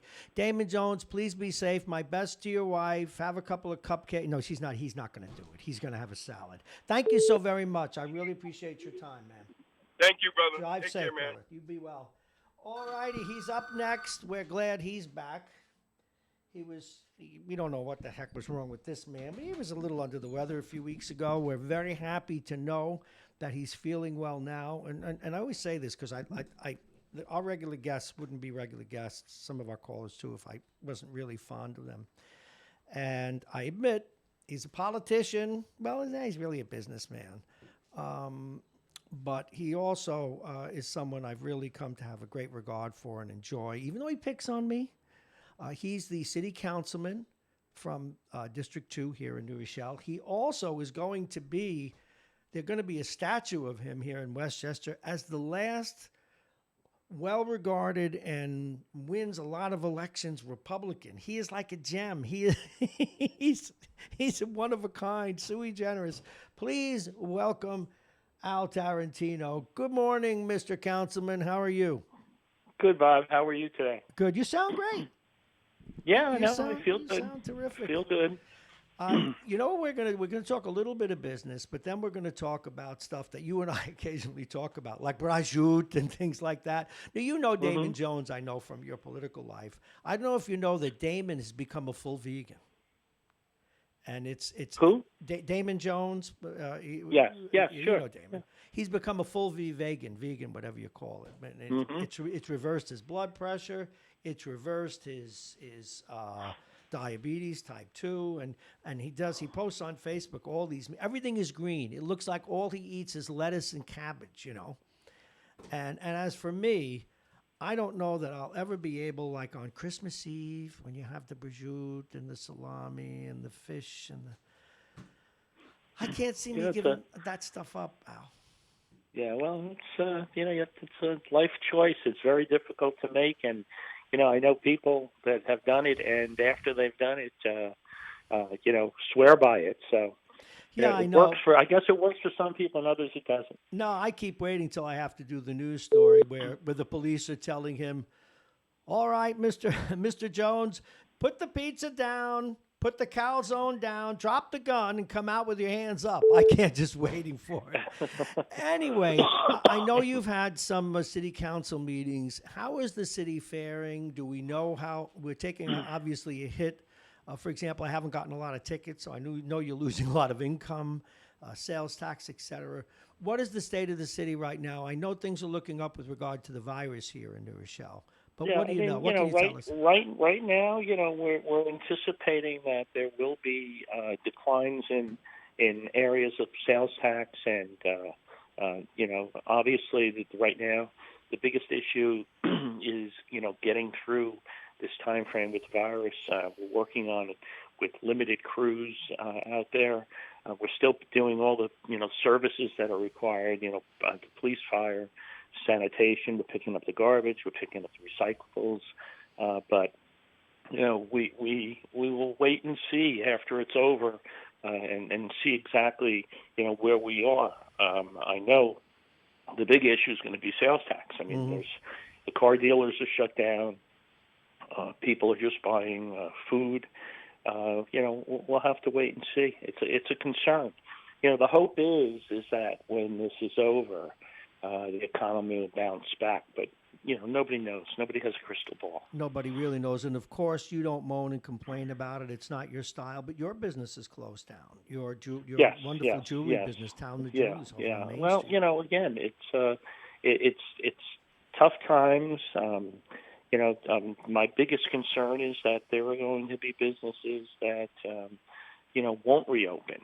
But the hope is that in the future, when these things happen, it also creates opportunities. So we'll That's see. Absolutely true. It's too early. It's too early to really to say what's going to happen. But a little nervous about it. It didn't look good, and the whole, like I said, it's very confusing. You listen to the TV, you listen to the radio, and you listen to different people, and you get mixed signals. Well, yeah, but I can tell you, as an old Wall Street guy, councilman, and I'm not, when it comes to this stuff, I'm not pie in the sky. The economy will come back. Every time a market, even a market that collapses, it introduces great opportunity. And when you work on Wall Street, you kind of know this. The world spins, and we've got traders. Every good financial firm has traders and capital markets and bankers with tons of terminals in front of them that study everything from the price of pork bellies to the best stock you've ever heard of, bonds, the funds, currencies, and they look and they seek and they wait and they strike to buy things that are undervalued during a crash. And that whole process of studying cash flows and things that people need. People have to eat. People need to drive cars. And so it always comes back. I'm very, very confident in that. And that's the one bit of good news I can give you as a guy that spent 32 years of his life there. It is Wall Street's done some things that they ought not be proud of, particularly what led to that crisis. But sometimes it makes us forget the best of what they do. They, because they know how things work, they're able to, it's like a good crook. A good crook may have been a good banker once. These guys and gals can really make a lot happen. It's just your time, but I just need to say that. No. And I'm thinking about it, and about opportunities right now. Yeah, the thing you should own right now is a liquor store. Oh yeah, but there you go. Yeah. I mean, they're seeing increases of in excess of 50% in sales. So, there are certain businesses that thrive during these tough times, and others that don't. The key is that you want everything to go back to normal when it finally resolves itself. But I'm getting kind of nervous that it's going to be, I believe, longer than I think we originally anticipated. Yeah, I think so. I think we're going to be heading on to June and May and June probably. Yeah. So that's a big concern. But we'll work through it. We'll have what? to. And then, I can see the rest of my broadcasting career. Hello, Walmart shoppers in aisle 3. We have tuna fish is at a It's going to be my new career. What this is all over. My guest is Al Tarantino, and why I'm going into some of these other things with you, sir, is you're probably sick and tired of asking these questions. We spend the first hour going over the news, and you do so many other things. For example, what are you and your family doing? You've got a huge extended family. You've got daughters all over the place, businesses. What are you guys doing to keep yourselves, you and your wife, and whoever may be living in your home? What you do, you're doing things at home that you kept on putting off doing. Cleaning a closet, straightening out the basement, things of that sort that you kept on putting off because you always had the excuse that you're too busy. And now it stares you in the face, and you finally say, "Okay, bite the bullet, let me do it." So those are the kind of things you do at home. But there's so much time. I keep on watching. I've been watching the news to get an idea of what's going on out there. Try to check in and see what's going on in the city, and making sure I go out. I will go out and ride around to see what's going on in New Rochelle. And I can tell you that people for the most part are listening to the directive of stay at home because there are very few cars on the street and very few people walking around. So I'm happy about that people are following the directive. So that's you just sort of fill in the day until it gets dark, and then you say it's nighttime and go to sleep. Councilman, start the whole thing all over again. You know where my studio is. You've seen it many times. Yes. Today I've counted the least number of people so far. Now I'm not talking about the occasional cab. People go. Today the top number so far, and I've been here since before 5 o'clock this morning, 4:45. I've seen 3 walk to the train. 3. There is me. Yeah. There's the guard and the guy that cleans up, and that's it. Everything else is shuttered here, and people just are not going on the trains. A little later, it picks up a little after 9 o'clock, but it's actually fascinating to see. And I'm here in my little bubble. But so what I find interesting is that with all of these methods that are being used to keep businesses running, I know I have children who work for some big companies that working from home, and they're being successful in working in this manner. Yeah. You start to wonder if the impact in the future will be, even with schooling, that they'll start to see a model develop that they might try to implement in the future. To some extent, yeah, sure they will. And as I say, I'm preparing for if it's not Walmart, I could see me like a Chop and Stop in aisle 17. We have our special today, or clean up in aisle 4. Do you think I'll do that well, Councilman? I think that they'll have to put one of those little those sticks that they put on the back with the emergency flag on the top so nobody bumps into you. Yeah. I waited for your height joke. You were a little late today. I couldn't help it. You walked right into that. Yeah, but I'll be making announcements when we on some microphone up like on the mezzanine or something. And today we have 2 boxes of spaghetti for 99 cents. And only today, take a jar of ragu sauce and you're ready to go. I just had to talk to you today and wish you and your family the best. And you stay strong and be well. And I'll talk to you again next week. We'll weather this and we'll come out stronger. Always do. And I got to tell you, I'm very proud of the people in the city of New Rochelle. They've taken a lot of hits here. with this. We became, unfortunately for many people, the pariah of Westchester. Nobody wants to come to New Rochelle, but I could tell you that at the end of the day, we'll be stronger than we ever were. And Councilman, as you know, I have major family and stuff down in New Jersey. And, right. Oh, look, it's the man from New Rochelle out. Like they get crucifixes, it's out. I just heard it someplace, somebody yesterday, I'm not coming to New Rochelle. And I said, well, it's your loss, not ours. Yeah, sure is. Thank you so much. Yeah. My best to all. Bob. Take care. Okay. Al Tarantino, everyone. And now we go to one of our favorite guests, and we're going to wait until the phone rings. Not even a big segue here, other than to share the weather report with you, which is brought to you exclusively by United Hebrew of New Rochelle, the top-rated campus of senior care. It's 50 already. It's not going to get much higher than that. No, it's not 50. I'm reading this wrong. It's 49. Close enough. It's going to get up to 52 today, breezy with some showers. It's not going to be like a rain out or anything. The temperature get up to 52 tonight. Mostly cloudy with scattered showers. The temperature 42.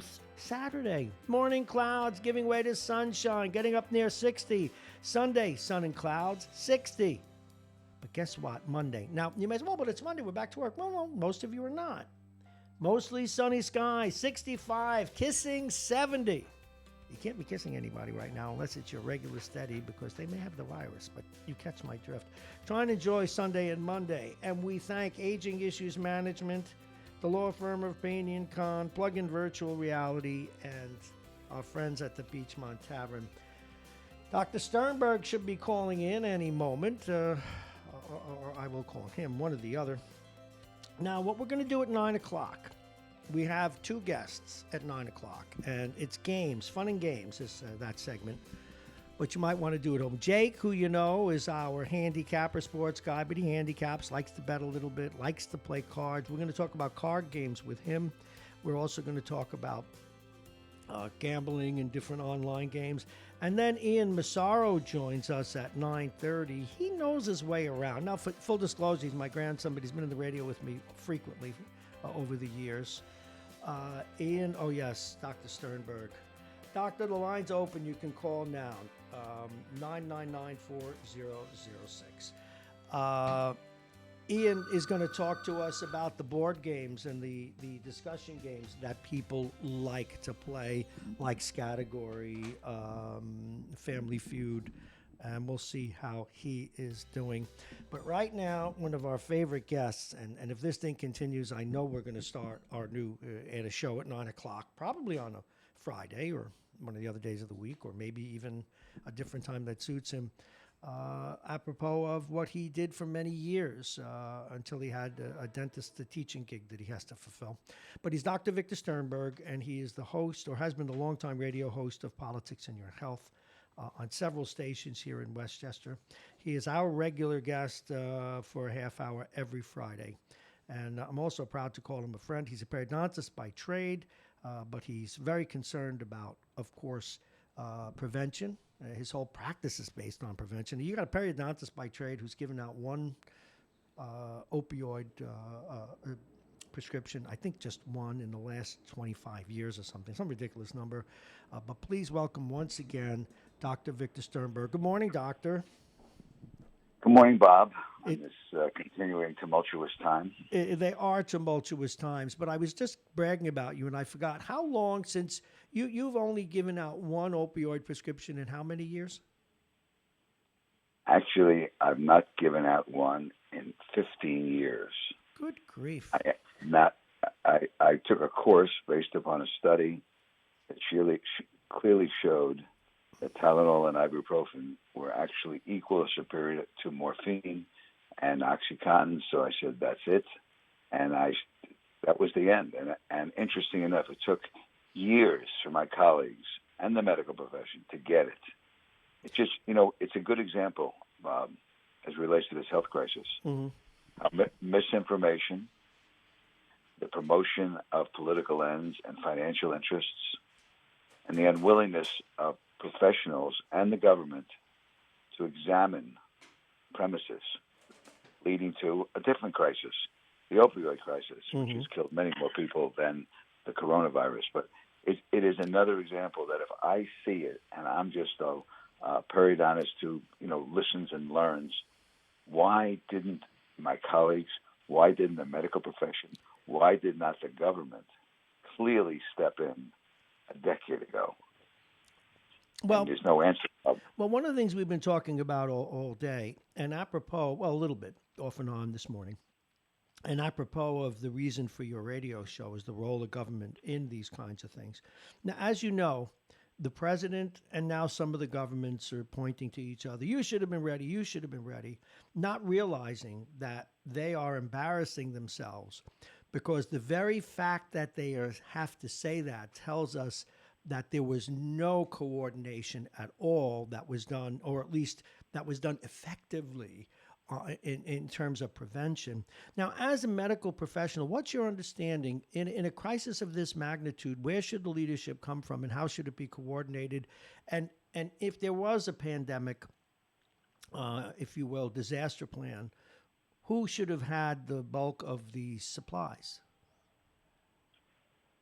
We live in a country that has 50 borders, and we've discovered that viruses don't seem to understand that New York has different governors than New Jersey. It's obvious, Bob, that there are times where a system where we have a president and an administration is responsible for any threat that comes out of another place. It was responsible for 9/11. We couldn't protect ourselves in Manhattan. We relied on the federal government's FBI and CIA to protect us. They failed. It's obvious that, in the words of Harry Truman, when you take the seat as the president of all of the United States, whether you're Barack Obama, Bill Clinton, or now Mr. Trump, the buck stops here. We were not prepared.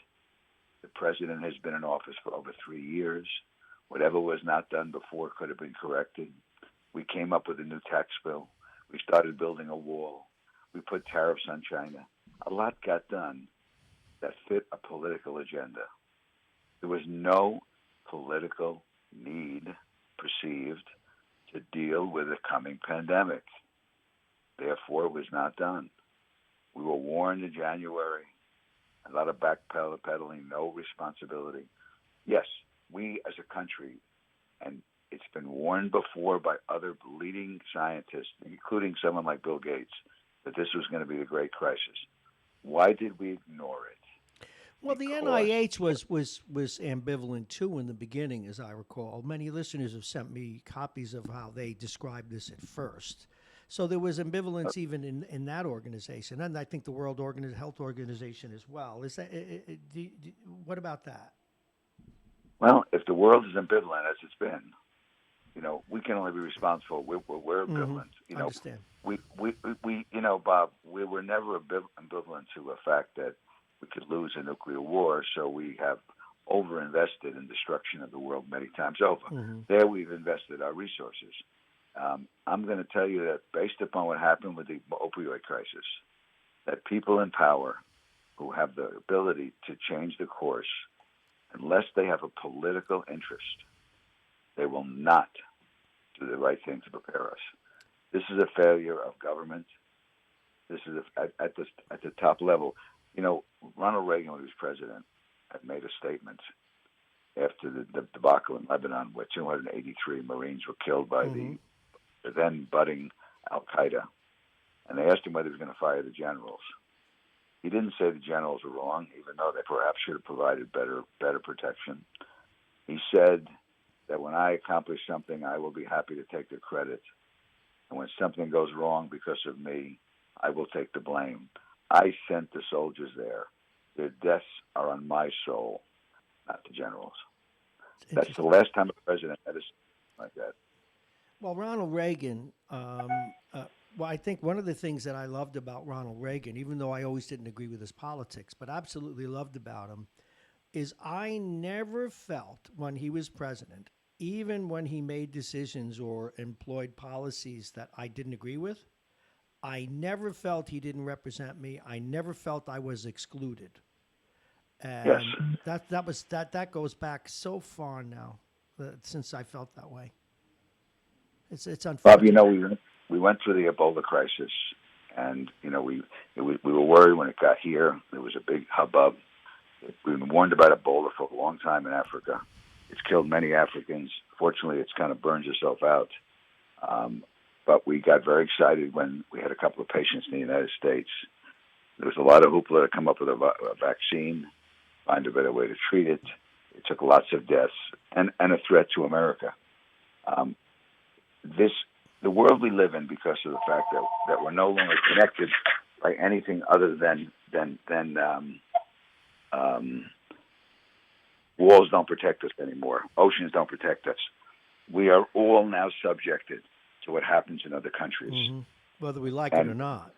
Whether we like the fact that I was on the Rockland side taking a walk the other day, and I walked into a street where there was a homeowner who lives right in Piermont, and there was water on the street. And they said, do you get any floodings in Sandy? He said, we get flooding every week. The water rises on the Hudson, and we get water in our streets. Mm-hmm. The river has risen. The people in low-level areas are getting flooded. This is not a hoax. Just like the virus was painted by the administration as a hoax. Well, there are people that still believe that. Are you aware, Doctor, that there are conspiracy theorists who want to kill Fauci? Yeah. You think? You know what, Bob? Go ahead. No, go ahead. If you know, then you can speak to it. Bob, it is a function of the distortions in human psyche. People get very attached to a leader and a viewpoint. And when they do that, they're wired, so they are not going to look again, because that leader and that viewpoint represents the very essence of everything they believe in. So anybody who challenges that becomes immediately a danger to that particular viewpoint. This is not rational thinking, Bob, but then just remember, I've mentioned it over and over again.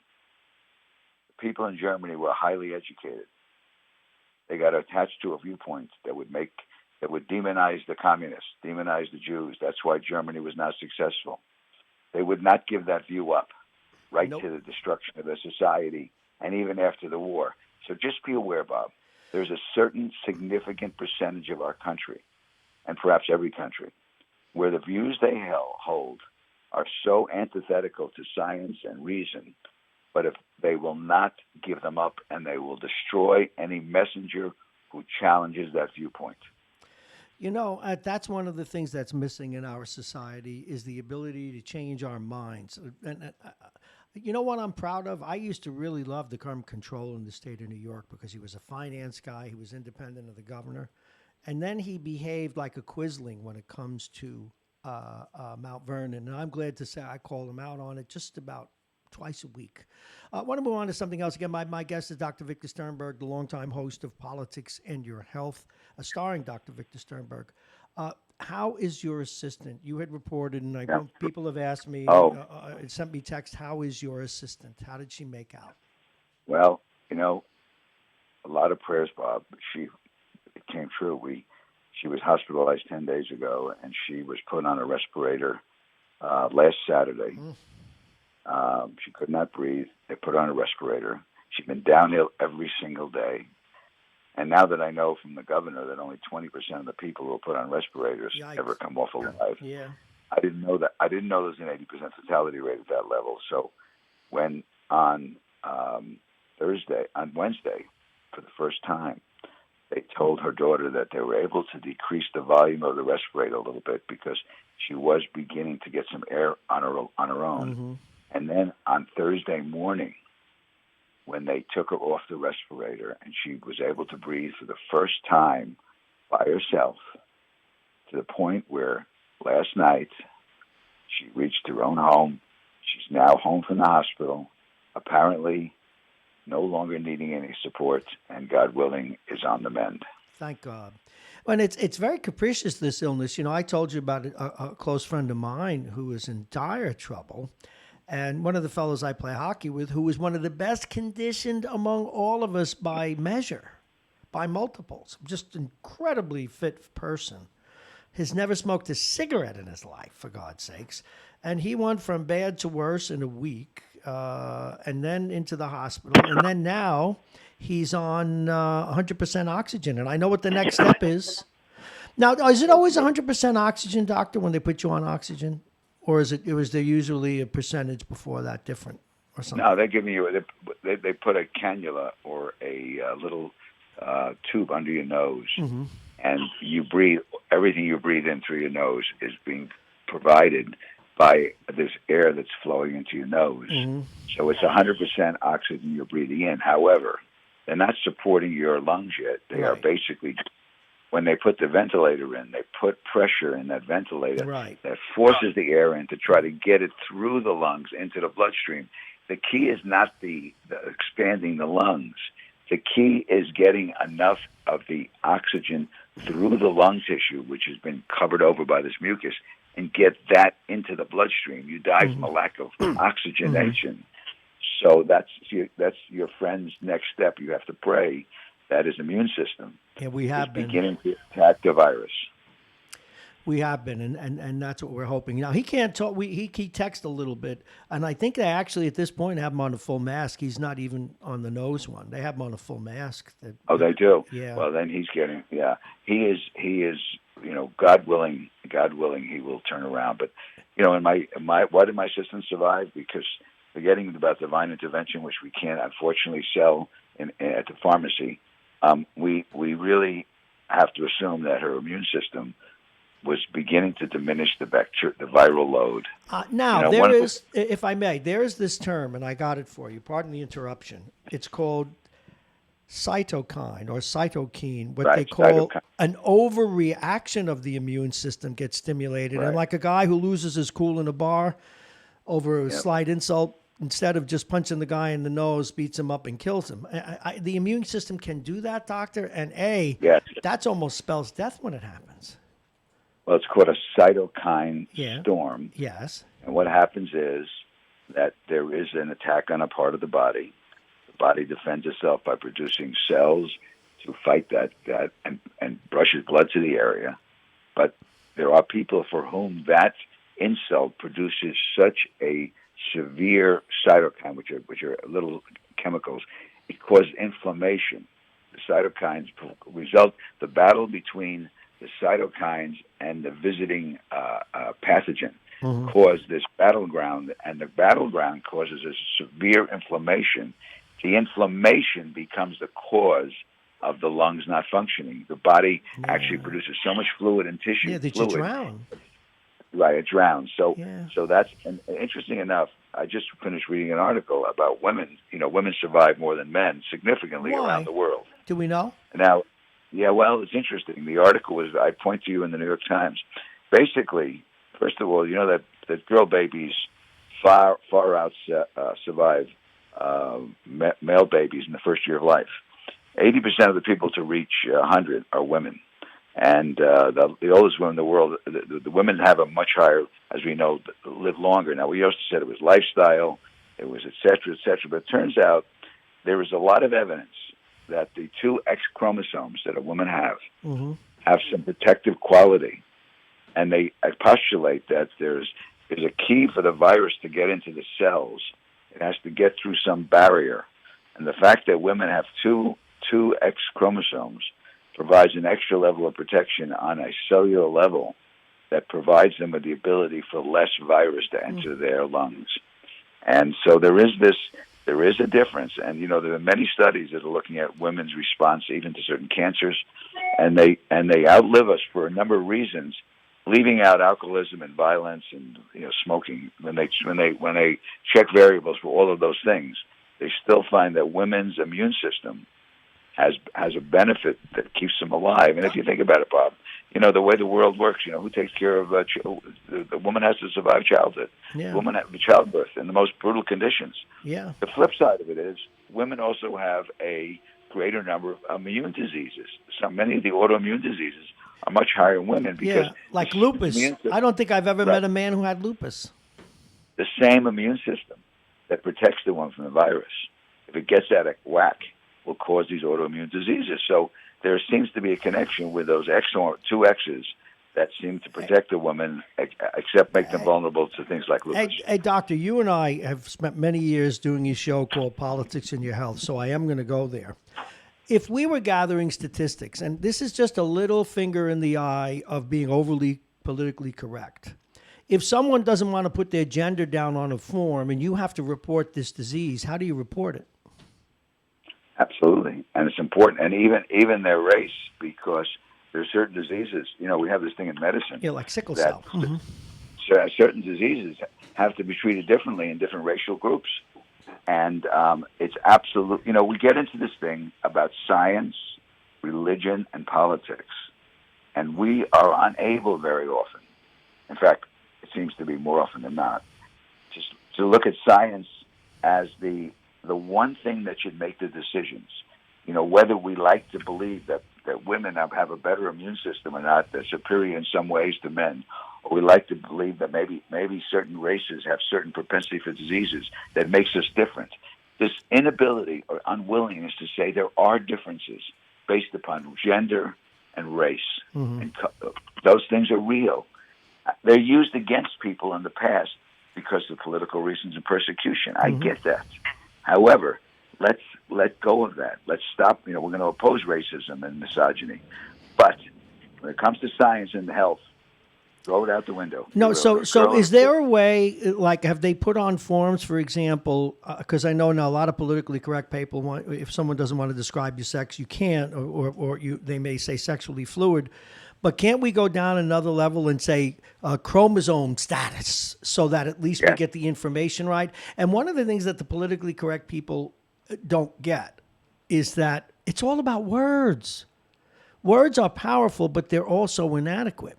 And my beef with that, I support people wanting to be transgender. I support them if they want to change sex. I don't care, and I support their equality. But I don't think that they should play games with the language, what words mean, but they do. Their choices do not. The choices do not change their genetics. Right. Only their behavior and appearance. So that's it. Genetic status, male. Now, I'm wondering now if someone's an hermaphrodite, do they have the, if you will, a soup of chromosomes, or an hermaphrodite will be one way or another? That's a good question, Bob. I'm going to make a note about that. I don't know. There's got to be a genetic component because they have both sets of genitals. So let me look it up. Sounds like I'm going to hell for this, but it sounds like it could be a lot of fun. But I think there is a genetic difference. I think they do have I think they may be XXY. I think they could be, but I could be wrong. Don't quote me on that. But I think I remember from school. Doctor, I have a homework assignment for you before I go to my next guest. Since you've been home a lot, I think you should start thinking, it's just me, I think it's time, at least during the crisis and before you go back teaching, it could be time for an hour show of Politics in Your Health with you starring again. Just saying. Think about it. Sleep on Bob, it. You know what? I will be more than happy to, because I need I have too much time on my hands. Yeah. And too little. It only leads to where the idle hands do the devil's workshop. It's very true. Dr. Sternberg, please stay well. We'll talk off air. We'll find a day and a time that works. Yeah. And to resurrect that great program, or actually it never really went away. It's only on hiatus, would be a wonderful thing. Dr. Victor Sternberg, soon once again to be the star of Politics in Your Health right here on Radio Westchester. Thank you very much, and you have a wonderful day, sir. Stay healthy, everybody. Hey, you too. Bye-bye. All right, Jake is up next. The 9 o'clock hour, we're going to talk with Jake Schaefer, our prognosticator, card player, handicapper, gambler, reprobate. He of the lovely wife who's a school teacher.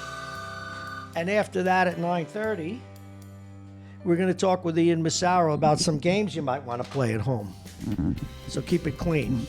All righty, we're coming up on 9:01. We've already done the weather. We're ready to go forward, remembering that the 9 o'clock hour is brought to you by United Hebrew of New Rochelle, a top-rated campus of senior care. Visit UHGC.com. Aging Issues Management. Now, remember, they're available. Go on their website. They've been helping people whose businesses are maybe in a little bit of trouble. You call them up. They'll tell you where to go, what to do, and that's as a courtesy. But if you're planning for retirement or you're ready to invest finally, or maybe now look for opportunities, Aging Issues Management, call their CEO, Joe Soroselli. Go on the website. You'll find all the information you need.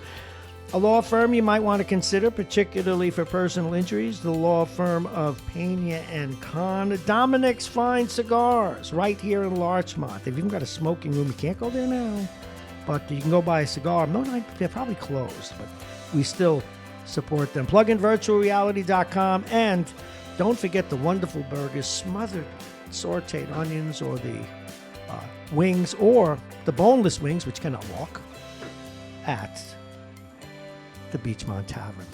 All righty. We only have him on phone because we're in lockdown here, but a huge part of this radio station. And not only does he support us, his whole family does, his wife's family, all the hillbillies up in Syracuse, etc. Please welcome, without further ado, Jake Schaefer. Good morning, sir. Bob, TGIF. I'm so excited for the weekend. Hey, you know, I when I was doing the weather before, and since the days don't matter, Monday's the day you want to really enjoy. Now, Sunday's a mixture of sun and clouds, high 60, but Monday, mostly sunny, a high 65 to 70.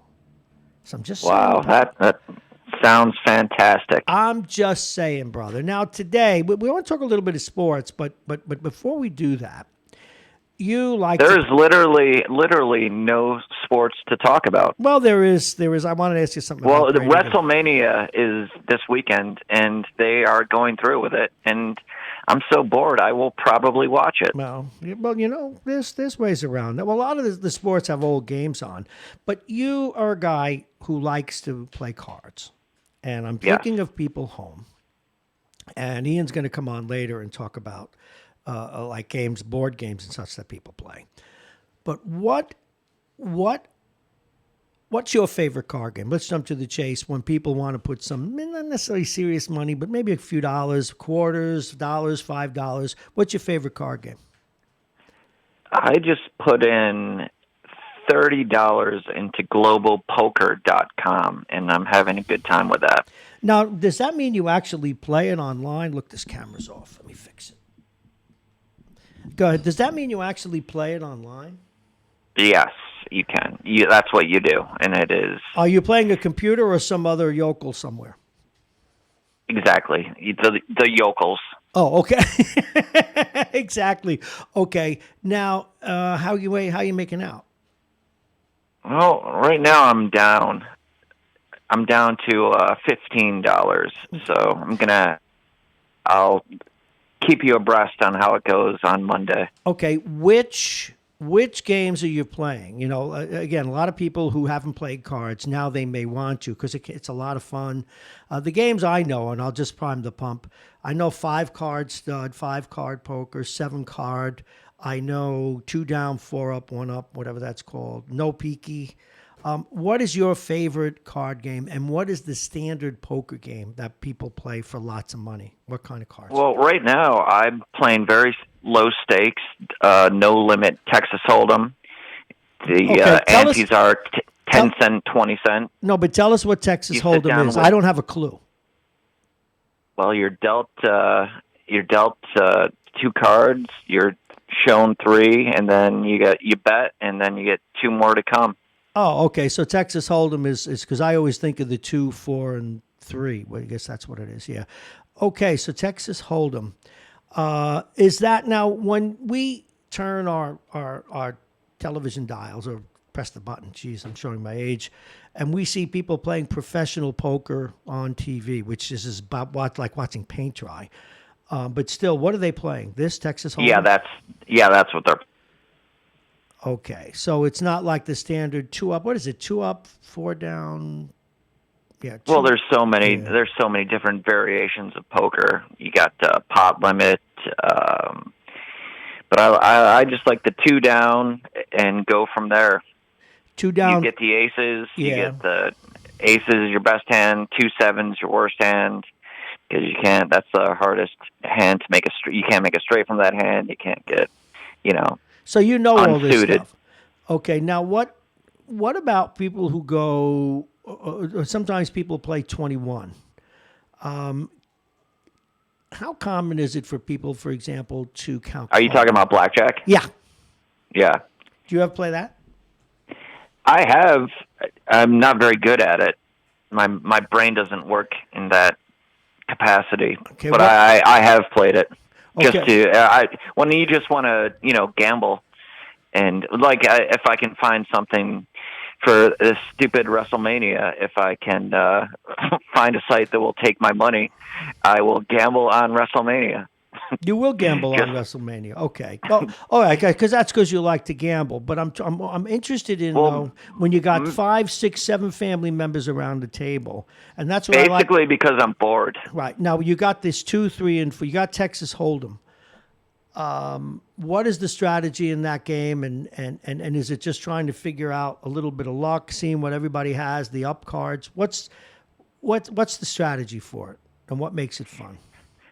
The strategy is to take your time, be patient, and see and figure out exactly how everyone at the table is playing. Now, when you're playing with your family and you don't really want to win money and you just want to have fun, then just have a good time and throw your money against the wall.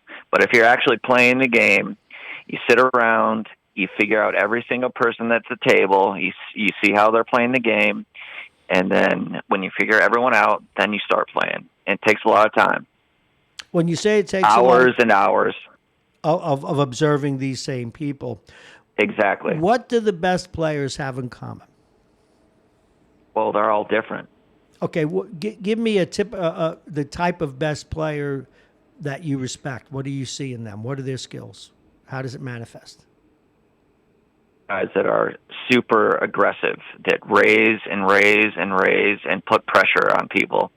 That's what I like to do. Okay, well can that also be like a stock car racer who could die young as well, though? Exactly. Wow. But that's the kind of player that you hate sitting next to, that will put pressure on you and make things uncomfortable.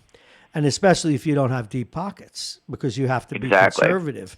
At what point? How important are the first 2 cards? I play sometimes with my brother-in-laws, and just to mess with their heads, I will not look at my 2 cards, and I will play blind against them. That's interesting. Wow. Yeah. Now, do you look for a tell?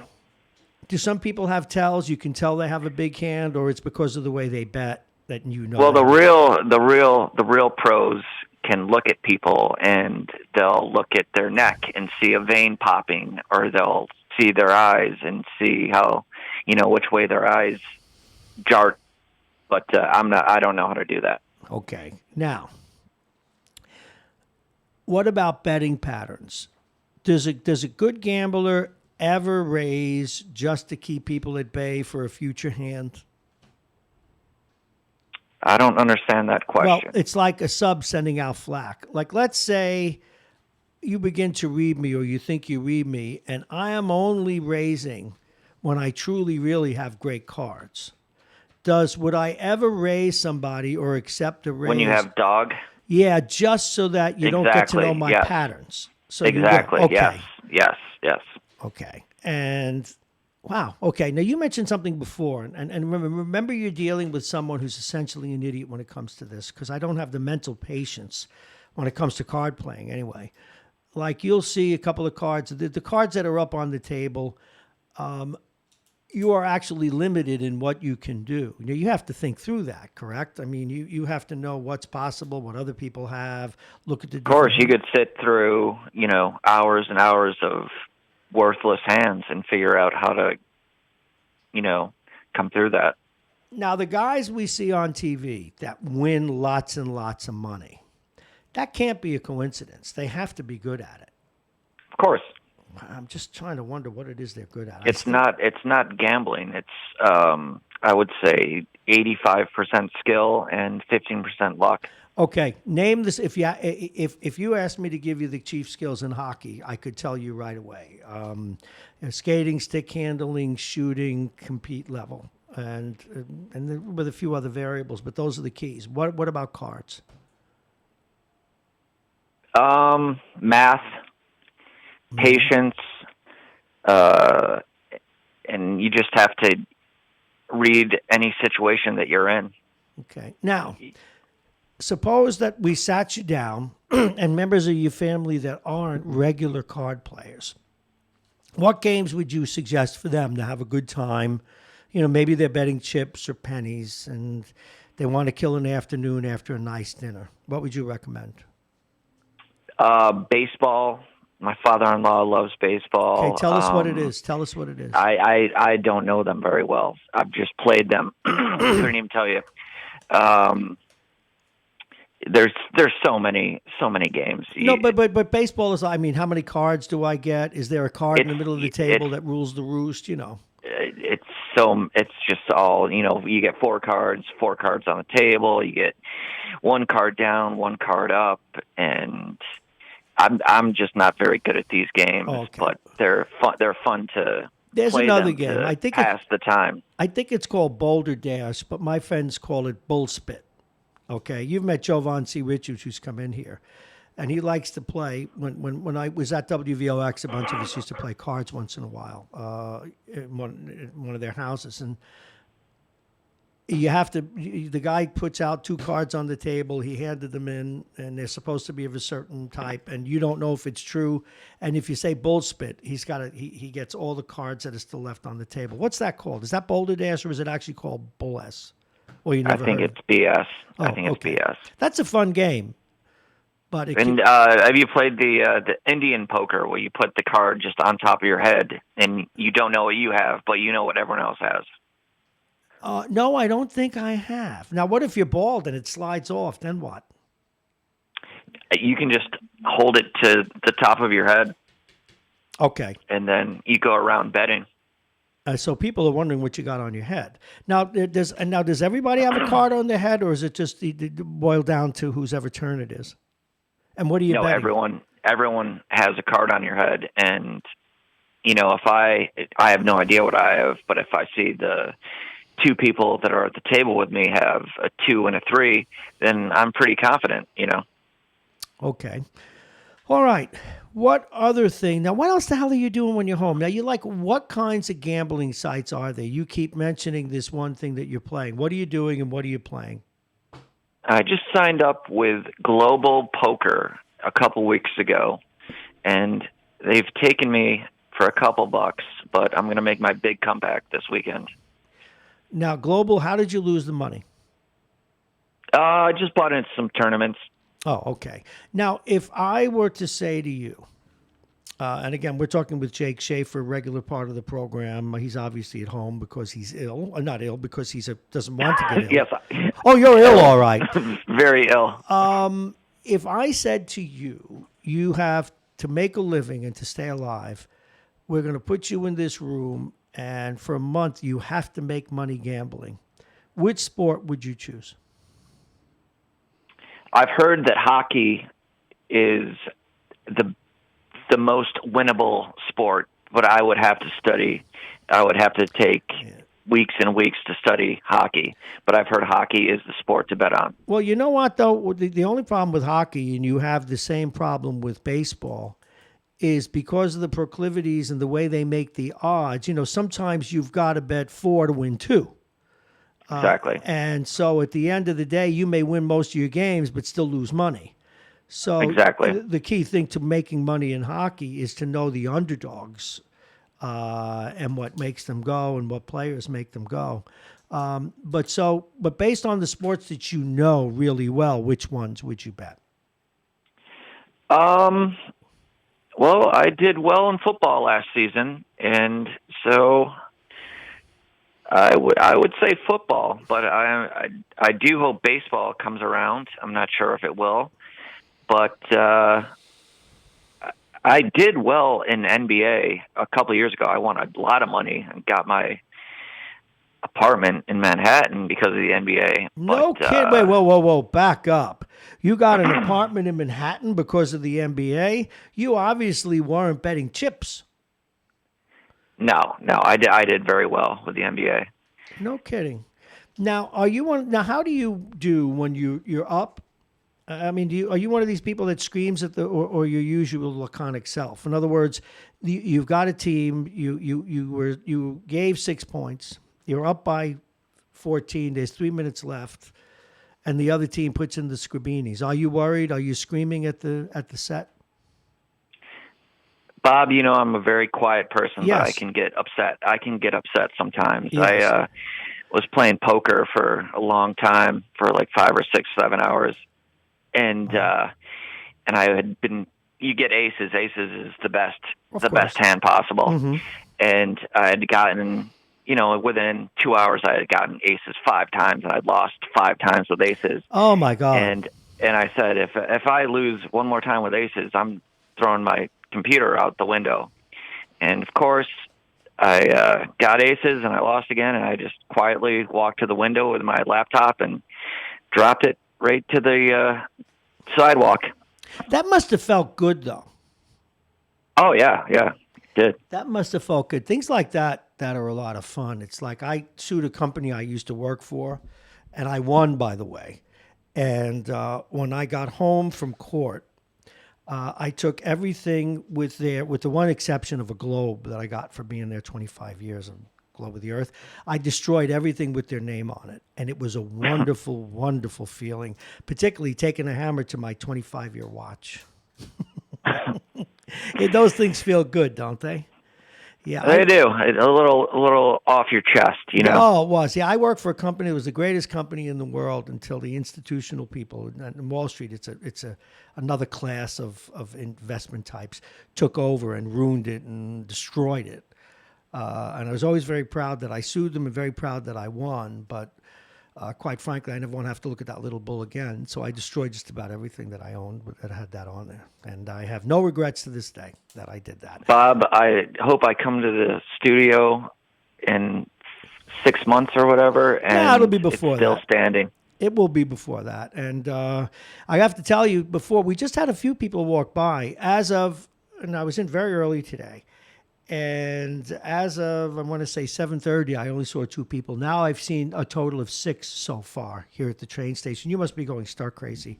Now, is your wife still teaching? Is she teaching right now? She is on the clock. God bless her. Okay, well, that's what she should do. I mean, yesterday she was sleeping, and I was very disappointed in that because, that's the only thing. I got to tell you, I don't share this with the audience enough, with the listeners. The most brutal thing about morning radio is getting up at 4 o'clock or 4:30 in the morning. It absolutely fractures me by Friday. Fractures me. It's like one of these things, Jake, out of the Twilight Zone, where when I came to radio in midlife, the only way to make a living at it was really to get a morning show. The other day parts, you're not going to do it in local radio, unless you're in New York City. So I finally, in effect, made it. And my worst dream was to have to get up 4:30. I'm one of those people who'd sleep 12 o'clock every day if you let me. Absolutely. And Yeah. I'm one of those people, the biggest laugh I get when someone says, boy, I bet on Saturday you get up at 4 o'clock. Nope. Absolutely not. I might get up at 4 o'clock. I might water the flowers in the men's room and come right back to bed. But You're not using the men's room at New Rochelle, are you? No, in fact, okay. Now I can tell a story that Because in that men's room to begin with is god awful. Oh no. It's not even a men's room. It's a by room. It's a by room that looks like the bottom. It looks like the bottom of a bird cage, and that's being polite. No, but they're going to fix it all up. No, in fact, I got to tell. I don't think I even told you this yet because I didn't want people looking for the tape, and it's gone far enough, and we edited it out. But about 3 months ago, there was a line to the bathroom here, and I couldn't wait. So I closed the curtain of the door. I brought down all the blinds, turned off all the lights. I cut the top off of a water bottle, and I turned my back, thank God, to the cameras. And Thank God. No, it didn't end well. You'd be behind bars. No. Well, fortunately, I turned my back. I relieved myself. You know, in the corner where I have the green screen back there, and I'm pointing back, people can see it, where I have the coffee cups. Yeah. And I turned my back there because that's where I had the cup. And then I look over my shoulder at the monitor, which is up here, folks, on this side. And I was still on the air. But fortunately, it was like 20 minutes after I forgot to shut down. And so people knew if people, and a couple did, very few, thank God, because it was 20 minutes after the show. But it was absolutely mortifying. I looked at it and go, oh my God, no. Oh. The FCC is going to be nipping at your balls now, Bob. No. That's not exactly my idea of fun. I can think of Jesus, Jake. No, we're not FCC because we stream. I know. That's why I said balls. Yeah, but nobody saw anything. All they did was see my back. But again, I've never let it happen again. I always cover up the cameras in case we don't shut them off. So now, what about your hours now? As someone who's sequestered at home, at least I get to come here. Are you getting up your usual hours? Are you up at 7 o'clock? You know. Well, been up to be on this radio program, and then don't know what to do. Bored, been playing poker, trying to get outside a bit. You know, I was wondering, can you play poker like on Zoom or whatever? That I'm sure you could. But you could figure it out. It'd be hard to read, though. I do not. Yeah. Okay. All righty. So I want to talk a little bit of sports before I send you on your way. Had the Callis on today, and he, of course, is the sports guy. And no one can really get their head around this Tampa Bay Buccaneer thing of whether or not it was just ego. Because I did not realize that when Brady left New England, he left $13 million in cap space on the table. That's right. So why not sign him? If you're going to be dealing with cap space, why not give him another year? But I guess he just, didn't want to do it. I can't get my head around it. He was very adamant about not being there for at least 1 or 2 more years. I think he wants to win a Super Bowl on his own. And I don't think the Tampa Bay fit will work. The coach likes the receivers to run down the field, so Brady will have to be back in the pocket, and that's not his style. I don't think he can make those deep throws anymore, and it also makes him it's just I think he's going to get hurt. He's going to have to wait, and the pressure is going to come, and I don't think that is the best fit for him, but I'm an idiot. What do I know? That I know. That's that. just my call. I know. Did you see the house he rented from? What do you do with 36,000 square feet, Jake? I would not mind that right now. Oh yeah. Well, in case you could put your wife all the way at the other end of the house, and then I could spit at her right now. Oh, can she hear you? Can she hear what's going on? No, she's teaching in the bedroom. Oh, she's teaching in the bed. That sounds interesting. All right, Bob, get your mind out of the gutter. No, I'm just saying my guest is Jake Schaefer, but he's not a guest. He's a usual part of the program. Now, what's your take on this NCAA deal? I understand they're going to give some people another year, but some sports they're not. If not, why not? And why not just say screw it and just give everybody another year and move forward? I think it's just the spring sports, right? Yeah. Yeah. Which makes sense. I mean, if your school's shut down and you can't play baseball, I would assume that you would get another, a year of eligibility. But then again, you're going to have a lot of guys that are like, I need to move on with my life. I can't, afford to be doing this. The lacrosse dream is dead. I'm going to move on, but who knows? Okay, let me ask you this then. Suppose I'm on the bubble. I maybe make it to the NFL or not. I lost a year. I've already graduated, but I'm eligible for another year. I could still go and play football even though I don't go to the school, or would I have to take a class? I mean, I don't think it's football. I think it's only spring sports, Oh, right? I see. Yeah. Okay. I just wanted to be sure. But baseball, but even so, it would apply. You get to play, but you're not in school anymore.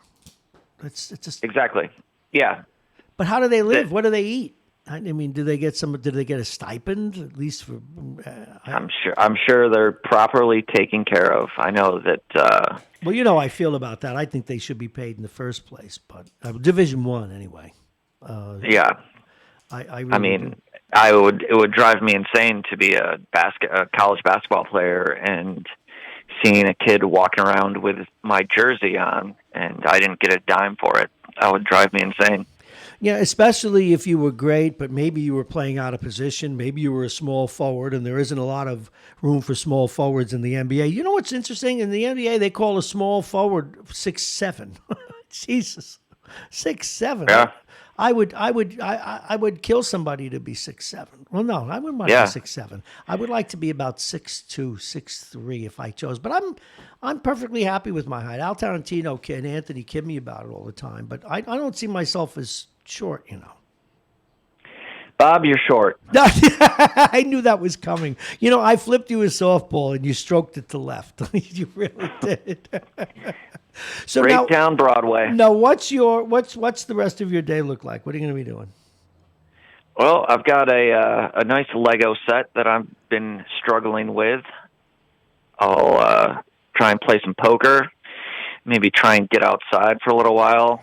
Keep my wife sane. She needs to get outside. Excuse me. That ship has sailed. That's true. That ship has sailed. It's like we got Beachmont. We went to the Beachmont. Got some wings. They have a nice takeout system set up. Would you do me a favor? Would you order one of their burgers? Order a burger over there. You won't. I know. I got the chili cheese dogs and wings. How do you? And I do need. I'm sorry, I interrupted you. Go ahead. Yeah. But I was going to say I do need to get a burger there. You got to tell me which one to get though. You just get I'm telling you, you get a plain burger, medium to well.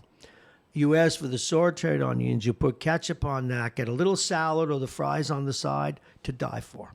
Just do it. Just do it. Better than the wings. Better than the chickens that can't walk, the boneless ones. But it's just really good stuff. I will do. We're gonna get it. We love the food. Is very good. Yeah, we'll get it next week. All right, and they have it set up perfectly. No one's around to bother you. All quarantine. No one gets near you. You just pay over the phone. Bing, bang, boom, Bob. You're done. I'm excited. No one touches already. you. Maybe I'll stop there at lunchtime today and pick up one of those wonderful burgers. Or Rockin' Ramen does the exact same thing. Rockin' Ramen is curbside.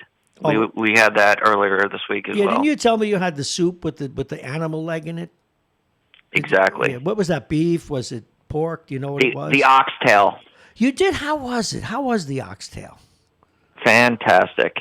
I like tail, but I don't know if ox is someone I like. You gotta try it. Okay. I'm going to do that, especially after talking with them. Hey, listen, Jake, please stay safe. My best to your wife. Thanks for giving people some ideas for card games. And thank you very much. I miss you, brother. And we'll talk to Jake again at 8 o'clock on Monday, back in his usual spot. Coming up next, Bob. Ian Be well. Massaro. You too.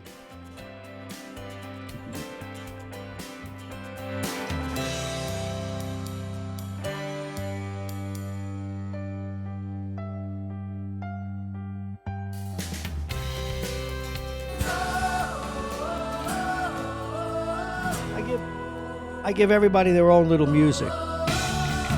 Lord, I hope he got up. You know, these kids are home from school. My next guest, and let me be sure he's up. I'm sure he's up. My next guest is Ian Massaro. Full disclosure, he's been on the radio on every station I've ever been on with me at different times. He's been very busy with his travel and high school hockey career, from which he's now graduated. He's going to play some college hockey.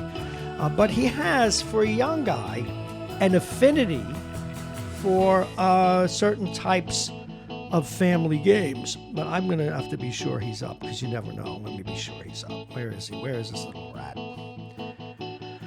It is now 9:31. You're listening to Radio Westchester. We are your radio station at the train station. Let me just follow up, be sure he's going to be coming on, and then we'll do the weather one more time. Or did he forget to get up? Oh, we'll give him a hard time if he did. All right.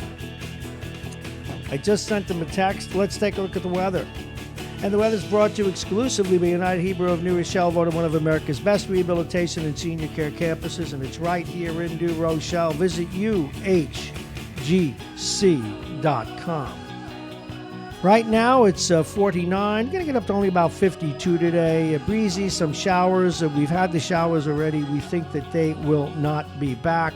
Tonight, mostly cloudy with scattered showers. Temperatures 42. The wind out of the north, 10 to 20 miles an hour. Saturday, mostly cloudy with scattered showers. Temperatures 42. Saturday, mostly clouds, giving way to more sun, which we like. And on it to Sunday, mixture of sun and clouds. It'll be 60. Monday's the cherished day, though. Monday, it will be 65 to 70.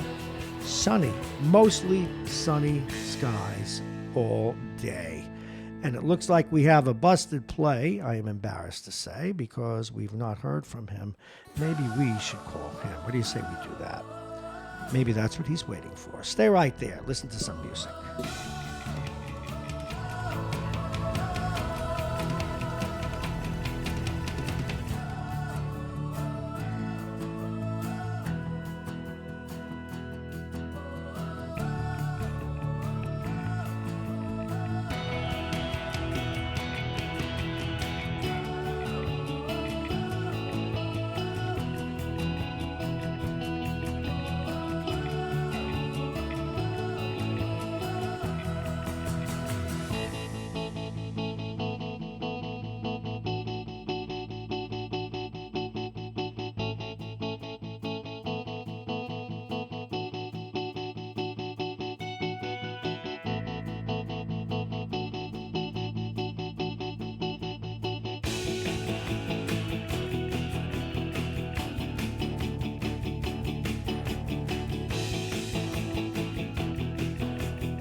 Okay, I was going to open up the phones until he calls. We've established contact. Evidently, he's tied up with something.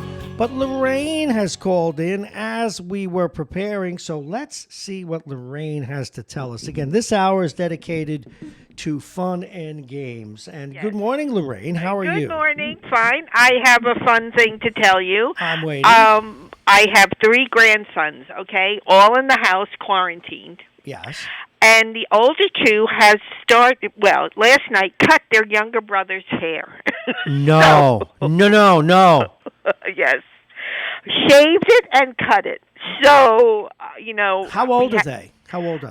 19, 16, and 14. 19, 17, and 14. Yeah, but they're going to do a bad job on purpose at that age. I know that. Oh, they my were God. in the basement with a tablecloth around him and shaving the sides and back, but left the top like a man bun kind of thing. Mm-hmm. It's hysterical. I mean, and he had to sit there or else I guess they would beat him up. I don't know. So for the younger one, I know the vice principal of the school that he attended, so Yeah. I emailed her and said, please have the school open quickly. Oh, but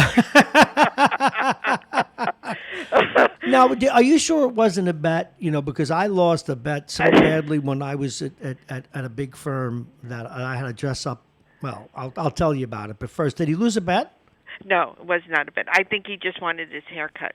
I think. I have to, it's hard to get them on the phone, as you know. Now, what are we men going to do? Because we go get haircuts. I'm not going to let any, Do you cut hair, Lorraine? No, I don't. Because all the barbershops are closed. I know. I'm going to look like the Wolfman in another few months. Did I ever tell you about the big bet? See, you would have liked it because my snark gets even with me. I lost a big bet in Wall Street and had to make a fool of myself. But do you want to hear about this? Sure. Okay. Here's what happens. I used to be in charge of my company for a couple of years. And, we always have those United Way drives. Yes, yeah. And each department would get goals and stuff. And I had a very dear friend, a woman friend, and we'll just call her Marie X for now. Just a dear, loved her, but we had a rivalry. We were in the same product line, but had two different products. We worked very closely together, but we competed. We go to meetings together.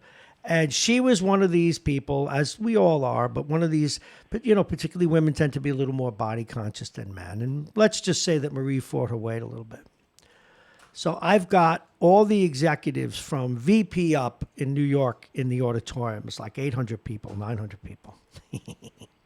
And I said, by the way, this department's doing this. And I said, I say right now that if your department will raise $10,000 on the first day, Marie X will dress in a bikini and get on a float and visit every department in the home office. And I look out and I see her eyes. I said, but don't worry. The only way she doesn't have to do it is if she raises $10,000, and her department's never raised anything. Oh, my gosh. Well, I looked at her face, and to say that she was seething. So anyway, so she comes up afterwards. She comes up to the podium and she says, all right, Marrone, you're dead. I'm going to raise the 10 grand. You have to do whatever I want. You have to do whatever I want. I said, as long as it doesn't involve my daughter or me being naked, you got a deal. So she gets a hold of the president of this whole division, the big shot, top dog, and she informs him of the bet. And since it was all in good fun, yes, he decided to supervise it. So the first week, and he calls me to his office. Oh, hi, what's up, boss? It's a big deal. I'm in there, I'm on the carpet, Yes. And my immediate two direct reports, 2 levels up are there. So you got the president, the executive vice president, and the division director, and a little me. I'm so what's up? And the president was torqued off because a few months before he lost a bet and had to wear a Robin outfit, Batman and Robin outfit. Yes, yeah. So he was looking for someone else to take his place. So he said, did you or did you not bet Marie Russo that if she ran, oops, I gave the last name. It's all right. Did you or did you not bet Marie X $10,000 that she couldn't raise $10,000 and that if she did in that first week, you would do anything? And I said, yes, I did. He said, are you prepared to pay it back? I says, of course I am. All right, I want you to go to my conference room next door. So Lorraine and I walk in there, and there's a few other executives with shoot-eating grins on their face with a shopping bag full of clothes. I go, what's in there?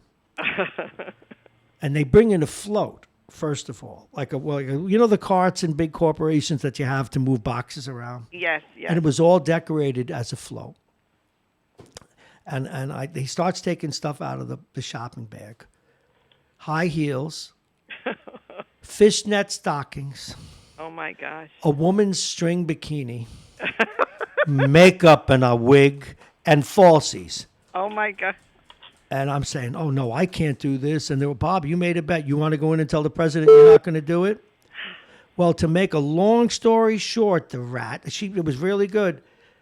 Guess who was the United Way queen for a day? You. Yes, and you know how she raised the money? The company has a series of tunnels, and it was a big building, and you can go through the freight elevator. Yes. She went to fellow vice presidents, of which we were, and got them each. I want $200, and I promise I will roll Marrone in here as a woman on a float. Oh, Lord. She got even with me, and it was one of the most, for a while it was so humiliating until I just started saying I was her. In fact, what I did, I stuffed up my falsies a little bigger. Yes. And then I kept telling people I was her all day. Oh, my gosh. Yeah, it was awful. It was. Oh. But, hey, I did pay up. But, now guys are going to, you're probably wondering, what was it like? Do you know what the worst thing was? No. Was putting on those fishnets. Fishnets. Everything else I could handle. The fishnets, because I loved them so much, it was just too much. How come Joe Namath didn't have a problem with that, right? Because they gave him like $1 million check to do it. Oh, I see. All right. Listen, I love you. Thank you very much. You. And send those kids back to school. Someone's on the line. Let's see who it is. Call again. Whoever it is out there in radio land. It's probably Ian. Let me see if it is Ian. No, it's not him. It could be another caller with another funny story. Because this is our fun and games hour here as we all try and work our way through the crisis. You're listening to Radio Westchester. I'm Bob Marrone. This is Mornings with Bob Marrone. And if you've got a funny story or some kind of a game or fun and games that you want to call in about and talk about, please do. I suspect that the incoming call... There we go. Let's see who's here. All righty. Good morning. You are on Mornings with Bob Marrone. Hello. Oh, I'm sorry. I thought it was Trump derangement syndrome in the morning. Well, we do that too. Good morning, Anthony. How are you? Yeah, good, you? I'm doing pretty well. A lot of people have been deranged today, not the least of which is me. What's on your mind? Well, before I get to what I called about, I listened this morning to Janelle and you and others bash the president again. And I just like to say that anytime someone tells you that we didn't test early enough, ask them what date we should have begun testing. And then I want you to refer to the communication that I've sent you at least 6 times from the World Health Organization. I mentioned it today if you will listen. No, I understand it. Oh. But I want them to pick a date because I want them to understand that when the World Health Organization says that there's no evidence of human-to-human contact, ergo, there's no reason to test. Yes, they did. Okay, because that's all fair, and I bring it up, and it's, you heard them. I don't have to tell you.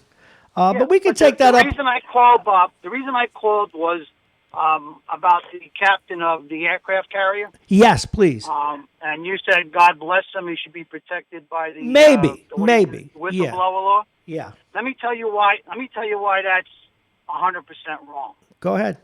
I believe it was Ken Kreitzer the other day, and just in mentioning, said that that's a carrier attack group, which means they're strategically placed, and he actually said it to keep Iran in check. Okay? And if they're part of a group, that's the biggest part of that group. That's who that group is protecting, basically. Okay? And now he's not, listen, everybody, their reconnaissance will tell them that the ship has gone to wherever, but they don't know why. Now that they know why, they know that they're not going to be able to get a carrier out there right away. So it changes the whole scheme, the logistics. I see. Yeah, you know what? That makes a lot of sense. And do you know if he deliberately leaked it? Because maybe the press leaked it, and they are as guilty as he is. I don't know, but I can't believe that if the press leaked it, it had to come from him. Well, then they did the right thing, and what you're adding is very valuable stuff. Then he can't be trusted. That's bad judgment, and that's something. When it comes to something like that, where it's security, okay, where it's our sovereign security, some things have to be kept secret. No, I totally agree. I totally agree. If that carrier was replaced, and then he came out, that's a whole other ballgame. Yeah, I hear you. He shouldn't have done it anyway because of the Armed Service Code and conduct. But at least you can give him some credit in saying, well, we were protected before he revealed. I totally agree with you. Now, and that's why, as you know, I'm one of those people who still feels we got to find Snowden out there in Russia and put a bullet in the back of his head. And that the guy that became a girl, I have no idea why, and I have no problem with that, but why Obama pardoned him, I'm never going to understand. Because you may think you're doing some good, but if you're giving away a state secret that endangers Americans in the process, then you didn't. That's my the bottom line. And no matter what we do, whether it's that's the other thing, Bob. You could talk about that the president took this, the pandemic response group and took it away. But even if you think that we could have been any president, take President Trump out of the equation. Any president, we can see no country is prepared for it. No, my own, this is on my personal opinion now. I tend to agree with you, and I just wish that people would stop blaming him and he would not blame them, and they would, because the president's approval rating is still pretty good. I think politically it's a mistake for him too, because nobody's ever going to be ready for this, and and they all make mistakes in the beginning of these things. What I think they all need to show is that they all want to be in this together and help out, Anthony. So and that's where the focus should be, because nobody will be errorless with something that's an unknown. Yeah, and you know, we didn't I'm know always exactly what it was. We didn't know how it was transmitted. We didn't know how to react. Yes, there are automatic things like social distancing and staying in place, but you don't want to call that right from the shot. Hell no. It shuts down the world. And you know what? I thought it was pretty cool to me to be ahead of the president on that one. I was wrong before he was. I made a fool of myself, as Jake called me out yesterday. Hey, listen, before you go, if you could just take a minute, you and I have been talking about an hour of radio that you're actually going to be the lead on. Tell people about what you're planning and what you're thinking. Well, I really, in this time, when you have to stay home, it's basically getting back to basics. Yep. I live within walking distance of my grandchildren, but I've seen them twice in the last 3 weeks, okay? And it's from a distance. I may bring food to their house, but I talk to them from the bottom of the stairways.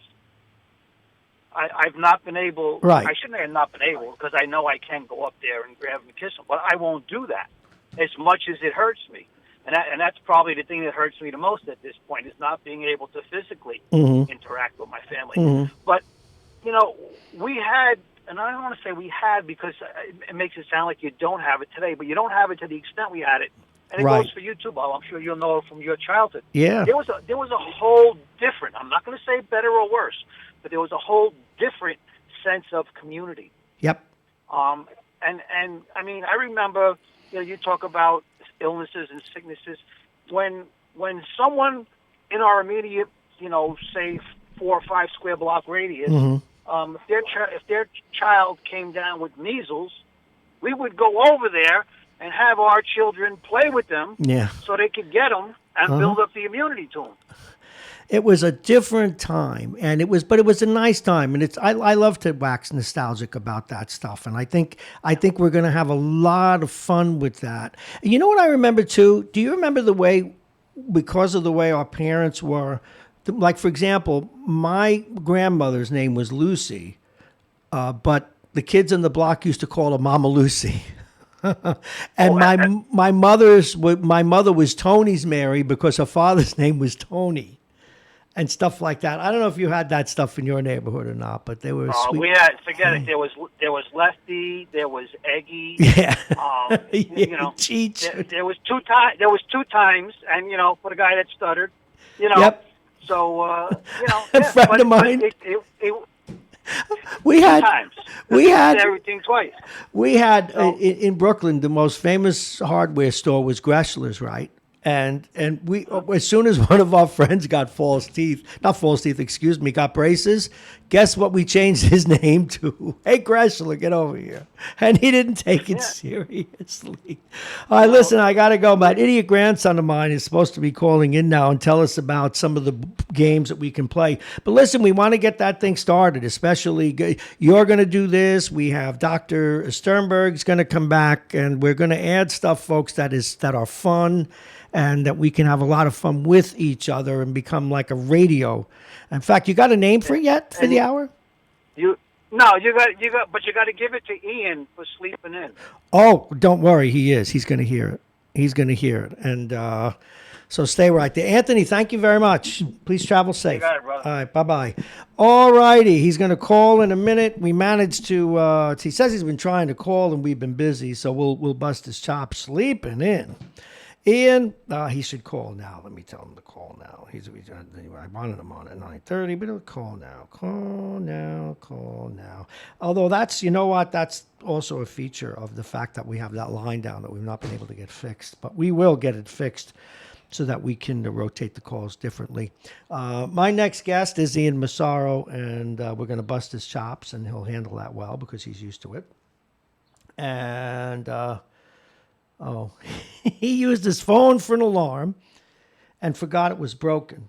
I call that number and it gives me a busy line. So call now. I just said call now. Hello, hello, hello. Hello, hello, hello, hello, hello. How should I call him? Which phone is he using? Well, look at this.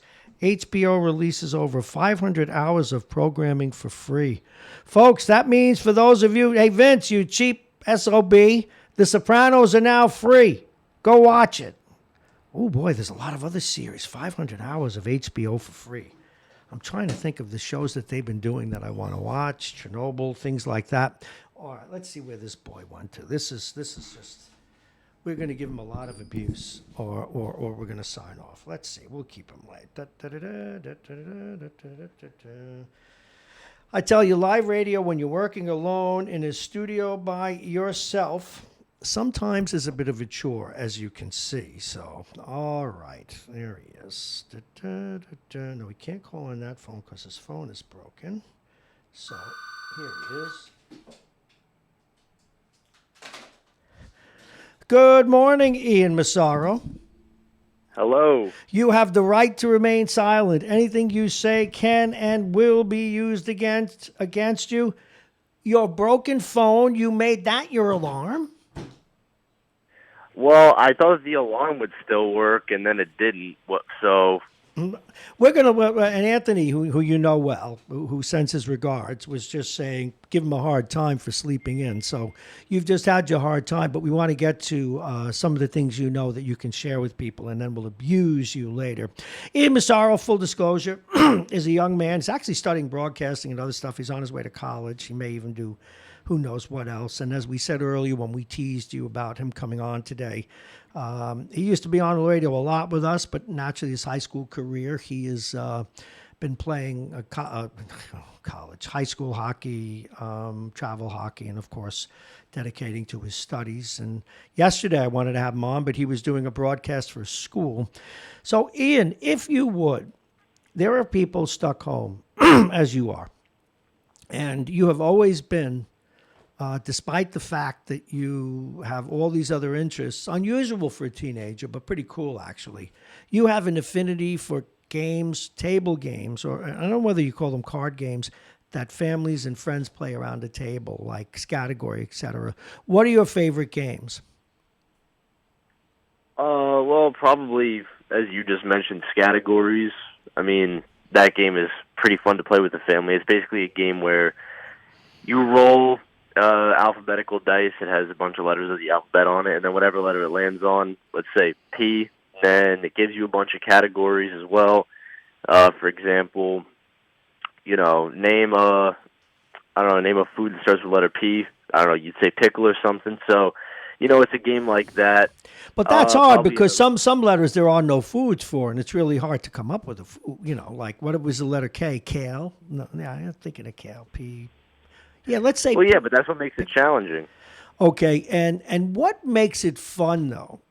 What makes it fun? What kinds of people, for example, make it fun? Well, on the pilot broadcast, we were talking about the age gap. Yes. I mean, you have different people playing at different ages, so I might come up with an answer that you've never heard before, and you might come up with an answer that I've never heard before. So, I mean, not only are you like just playing the game, but you're learning stuff too. By the way, have you heard of a game? Anthony just sent a text. Have you ever played Uno Attack? Do you know what that is? No, I mean, I've heard of Uno, but I never heard of Uno Attack. Okay, we'll ask him about that next time. Next time we'll have him on with you. In fact, when I get the other line fixed. Okay, now Scattergory. What I've noticed when we were doing the pilot for this and about other stuff we're going to be doing. The biggest thing is if you have grandparents, parents, and your generation, and maybe even younger, they all see the world differently, different levels of education. It is absolutely hysterical. And if you have a couple of bubblies, it's even more hysterical, don't you think? Oh yeah, for sure.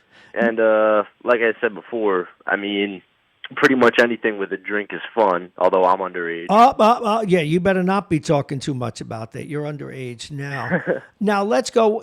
What are some of the other games that you enjoy like that? There are so many that you've played, and and one of the nice things that Ian does is he always gets the whole family involved, and he likes to even MC while he plays himself. What's another game that people play? Probably Monopoly, because Monopoly is fun if you got like a few hours because it's a long game and it's strategic. It's not a game where you have to rush about things. You know, you sit back, relax, think about your next move, like where you want to go, what you want to do. So I'd say probably Monopoly. Are you any good at it? I've never, as you know, I have no patience for Monopoly, and I always just buy the two cheapest properties and try and steal money from people. But are you any good at it? Well, yeah, I think being good at it is all about patience. You know, you can't rush anything. You got to like sit back and think about it. Ian Massaro is our guest. We're talking about different games that you might want to play. Now, you mentioned the other night, and I didn't realize you can play it at home until you actually did it with us, but Family Feud. But how do you facilitate that at home, and can it be facilitated quickly? You know, because people get bored. You don't want to spend an hour going over rules and then having to play. How do you set it up? Well, you need to get a group of people that they want to kill time with you. You can't just get people who get bored very easily because then the game's going to fall apart before it even ends. But you get a group of like 3 or 4, maybe 5 people that want to, kill a few hours, then that's a good setup right there. You set it up and you have fun. Well, you do, but you got to put good teams together. Do you worry? Now, you MC these things a lot. Are you sort of cognizant of the personalities when you're separating out who's going to play on what teams so that it'll be interesting and fun? Are you aware? In other words, do you put that into it when you put the teams together? Yeah, it's because what you just said about having fun. You got to get different people. You can't just get a group of teenagers, although that could be fun too, but it's more fun when you got the age gap like we mentioned before. So that's what gets me excited for it. We get a bunch of different groups of people and then we play the game, so that's what makes it fun. Now, you and many other teenagers and even younger folks, when you're home, like over the years, I'll walk in on you. Well, we knock, folks, and you'll be on your Xbox or whatever. What are the popular games that are keeping teenagers busy? And then even let's talk about the younger set. And a lot of adults play games now in game rooms. What are the most popular games today, and what do you play? You mean Xbox? Yeah. Well, lately I've been playing this game called Call of Duty Warzone because it just came out free, so I downloaded it. It's a game where there's a group of 150 people. You drop in. They're all real people, too. It's online. Everybody's playing online. You drop into this map. You got to drop down, collect guns and everything, the best guns that you could find. Mm-hmm. And basically, last one standing wins. Now, do you play against other people or do you play against the system? Other people. You do play against other people. How many at one time? Or is it just one-on-one? You call a buddy up? 150. Excuse me? Yeah, well, it's a big map.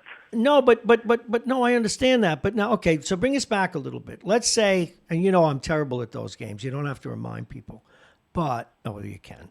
Let's say Anthony, you and me wanted to join, but if we're joining right now, how do you get everybody coordinated for the for that hour? Or do you sign on and the game's going to be in 10 minutes? What's the process? Well, there also is a mode called Squad Battles where you could get 2 or 3 people and then play against other groups of 2 or 3 people, still have 150 people, but different teams. And basically what me and my friends do, we just text each other like you're trying to play Warzone, and then if they want to play, we hop on. Xbox, go ahead. For Xbox, what's called a party, it's basically just like a voice chat, so we could be talking to each other throughout the game and stuff, but yeah.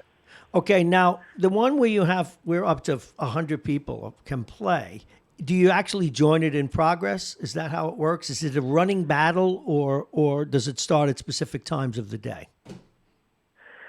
It starts whenever.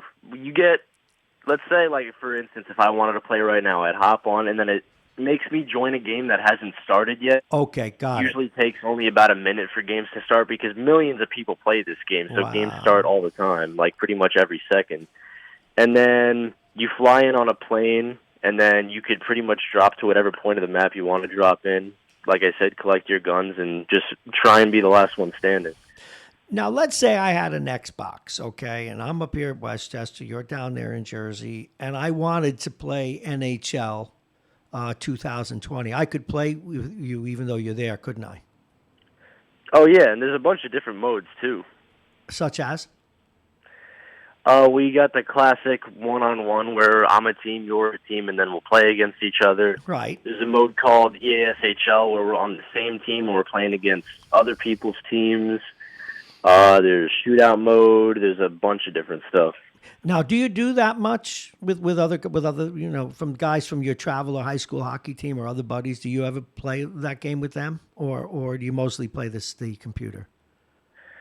Oh, no, all the time. Like, just yesterday, I was just playing with my friends on NHL. Playing against the computer isn't too fun. I mean, it's fun, but it's a lot more fun when you get a lot of friends playing and you're all playing as well. Yeah, and you can abuse the person. Like, I think I beat you 2 out of 20 games. I've got to resurrect the rod hockey, the mechanical hockey. I was the best at that, the electronic games.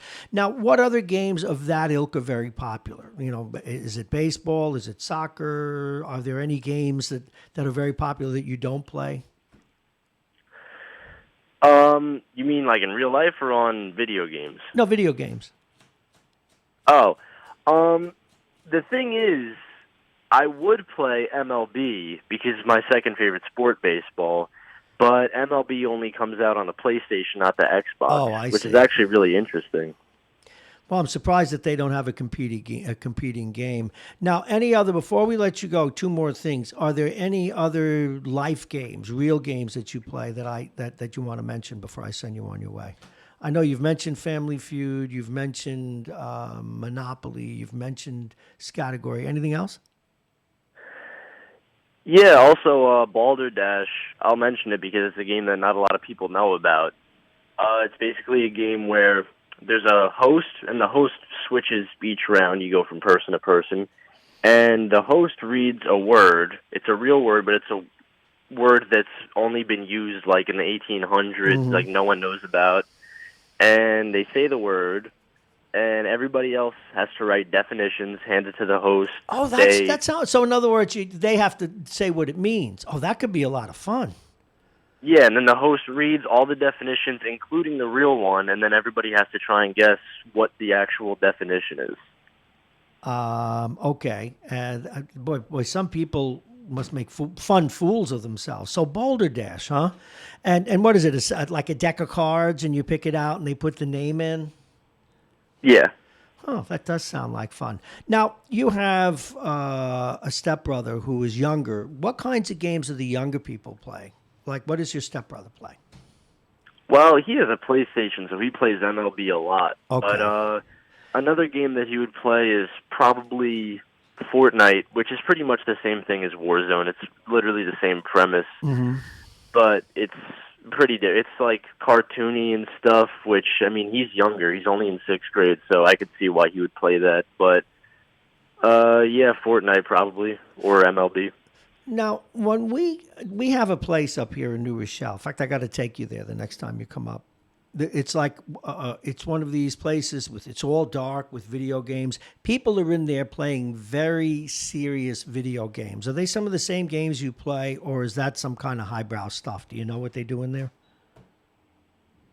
Oh, sorry, you cut out a little bit. What was the question? No, the question was, we have it's a business on the 2nd floor here in the New Rochelle downtown, and they play, and you walk in, it looks like a radar room. You know, almost looks like it could be an air traffic control room. And there are couches and very serious people playing video games. Now, but I'm not talking about when you were younger and we went to arcades. What are they playing? What do those very serious video game halls look like? Or are they playing the same games you do? Well, yeah, probably. There's a bunch of different levels. I'm pretty sure that there's a professional level for any game. There's professional NHL 20 playing. Obviously, I'm not good enough to play in the professional level. I just play to mess around. But it could literally be any game because people stream, people go on the stream to watch it, and then they get paid for it. So that's considered being a professional video game player. Well, one of the things I see, all right, because one of the things that we're trying to accomplish with this hour each week is with people being home, there are so many alternatives. Like if you're stuck at home much, much longer, besides killing your mother, your sister, your aforementioned stepbrother, and every other thing that walks or crawls, are there any other games you're thinking of getting into or starting? I mean, obviously you got to get ready for college and you're waiting for the hockey team to call, whichever school you wind up going to. Do you see any other games possibly in your future? Because there are plenty. Where can people find out information? Because they've got kids, they've got teenagers your age, they've got kids Alex's age. Where can they go to get their kids busy with these things? Well, you can go on if they have an Xbox, you can go on to Xbox.com, and then there's a little tab for games that are out right now, most popular, and there's also free games that you could just download, which are also on that website. Same thing for PlayStation. I'm going to be going onto the Xbox store a lot, which is on my Xbox, and then, like I said, it gives you the most popular games, the top free games if you really don't want to pay for a game. Yeah. So the Xbox store on either your laptop or the Xbox itself would probably be a good place to hit up. Okay. Well, thank you. Ian Massaro, thank you very much. I will talk to you later. We're going to be doing a lot more of this. Also, Ian is going to be the co-host of podhockey.com, which will be starting up pretty quickly. We did a pilot show the other night, and we're really getting warmed up to do that. Ian, thank you very, very much. I love you, and I will talk to you later. Ian Massaro, everybody. That pretty much slams the lid on things for today. We're going to be doing a lot more of that kind of thing. Maybe even figure out a way to play games right here and show you what we're doing on one of our cameras. As you see, we still have the split screen, which I'm pointing to now. You can't see it, but you can see it because you see this. And maybe we can demonstrate some of those games on there as well. I have a number of people to thank, and I'm going to thank them now, of course, in reverse order. Ian Massaro, Jake Schaefer, Dr. Victor Sternberg, City Councilman Al Tarantino, Corrections Officer and the publisher of Black Westchester Magazine, Damon Jones, Sports Anchor, Steve Alice, Master of Public Health, Janelle Albritton, Vince Russo, and of course, Anthony, thank you very much. And we thank Lorraine for telling us that wonderful story about her children, her grandchildren. Lorraine Carl, thank you so very much. And our sponsors, and I just rolled over my headphone again, which is something I hate doing, but I do.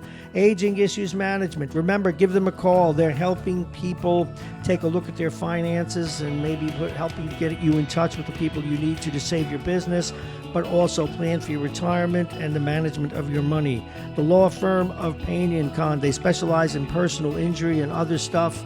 Give them a buzz if you need that kind of assistance. Pluginvirtualreality.com. Don't forget our good friends at, we talked a little bit about them before, Best Burgers in New Rochelle over at, some people say it's the wings, but it's the burgers over at the Beachmont Tavern.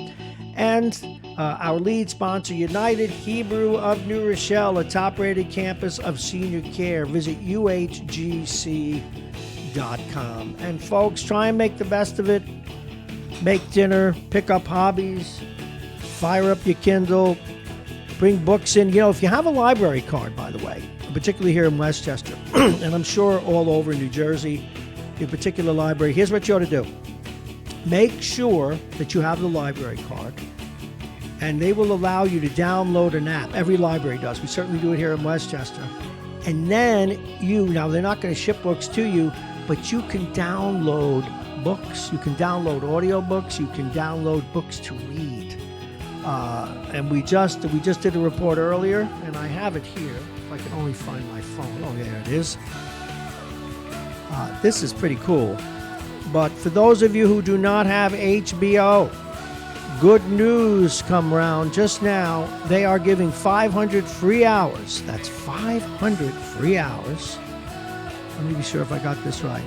Of programming for free, HBO.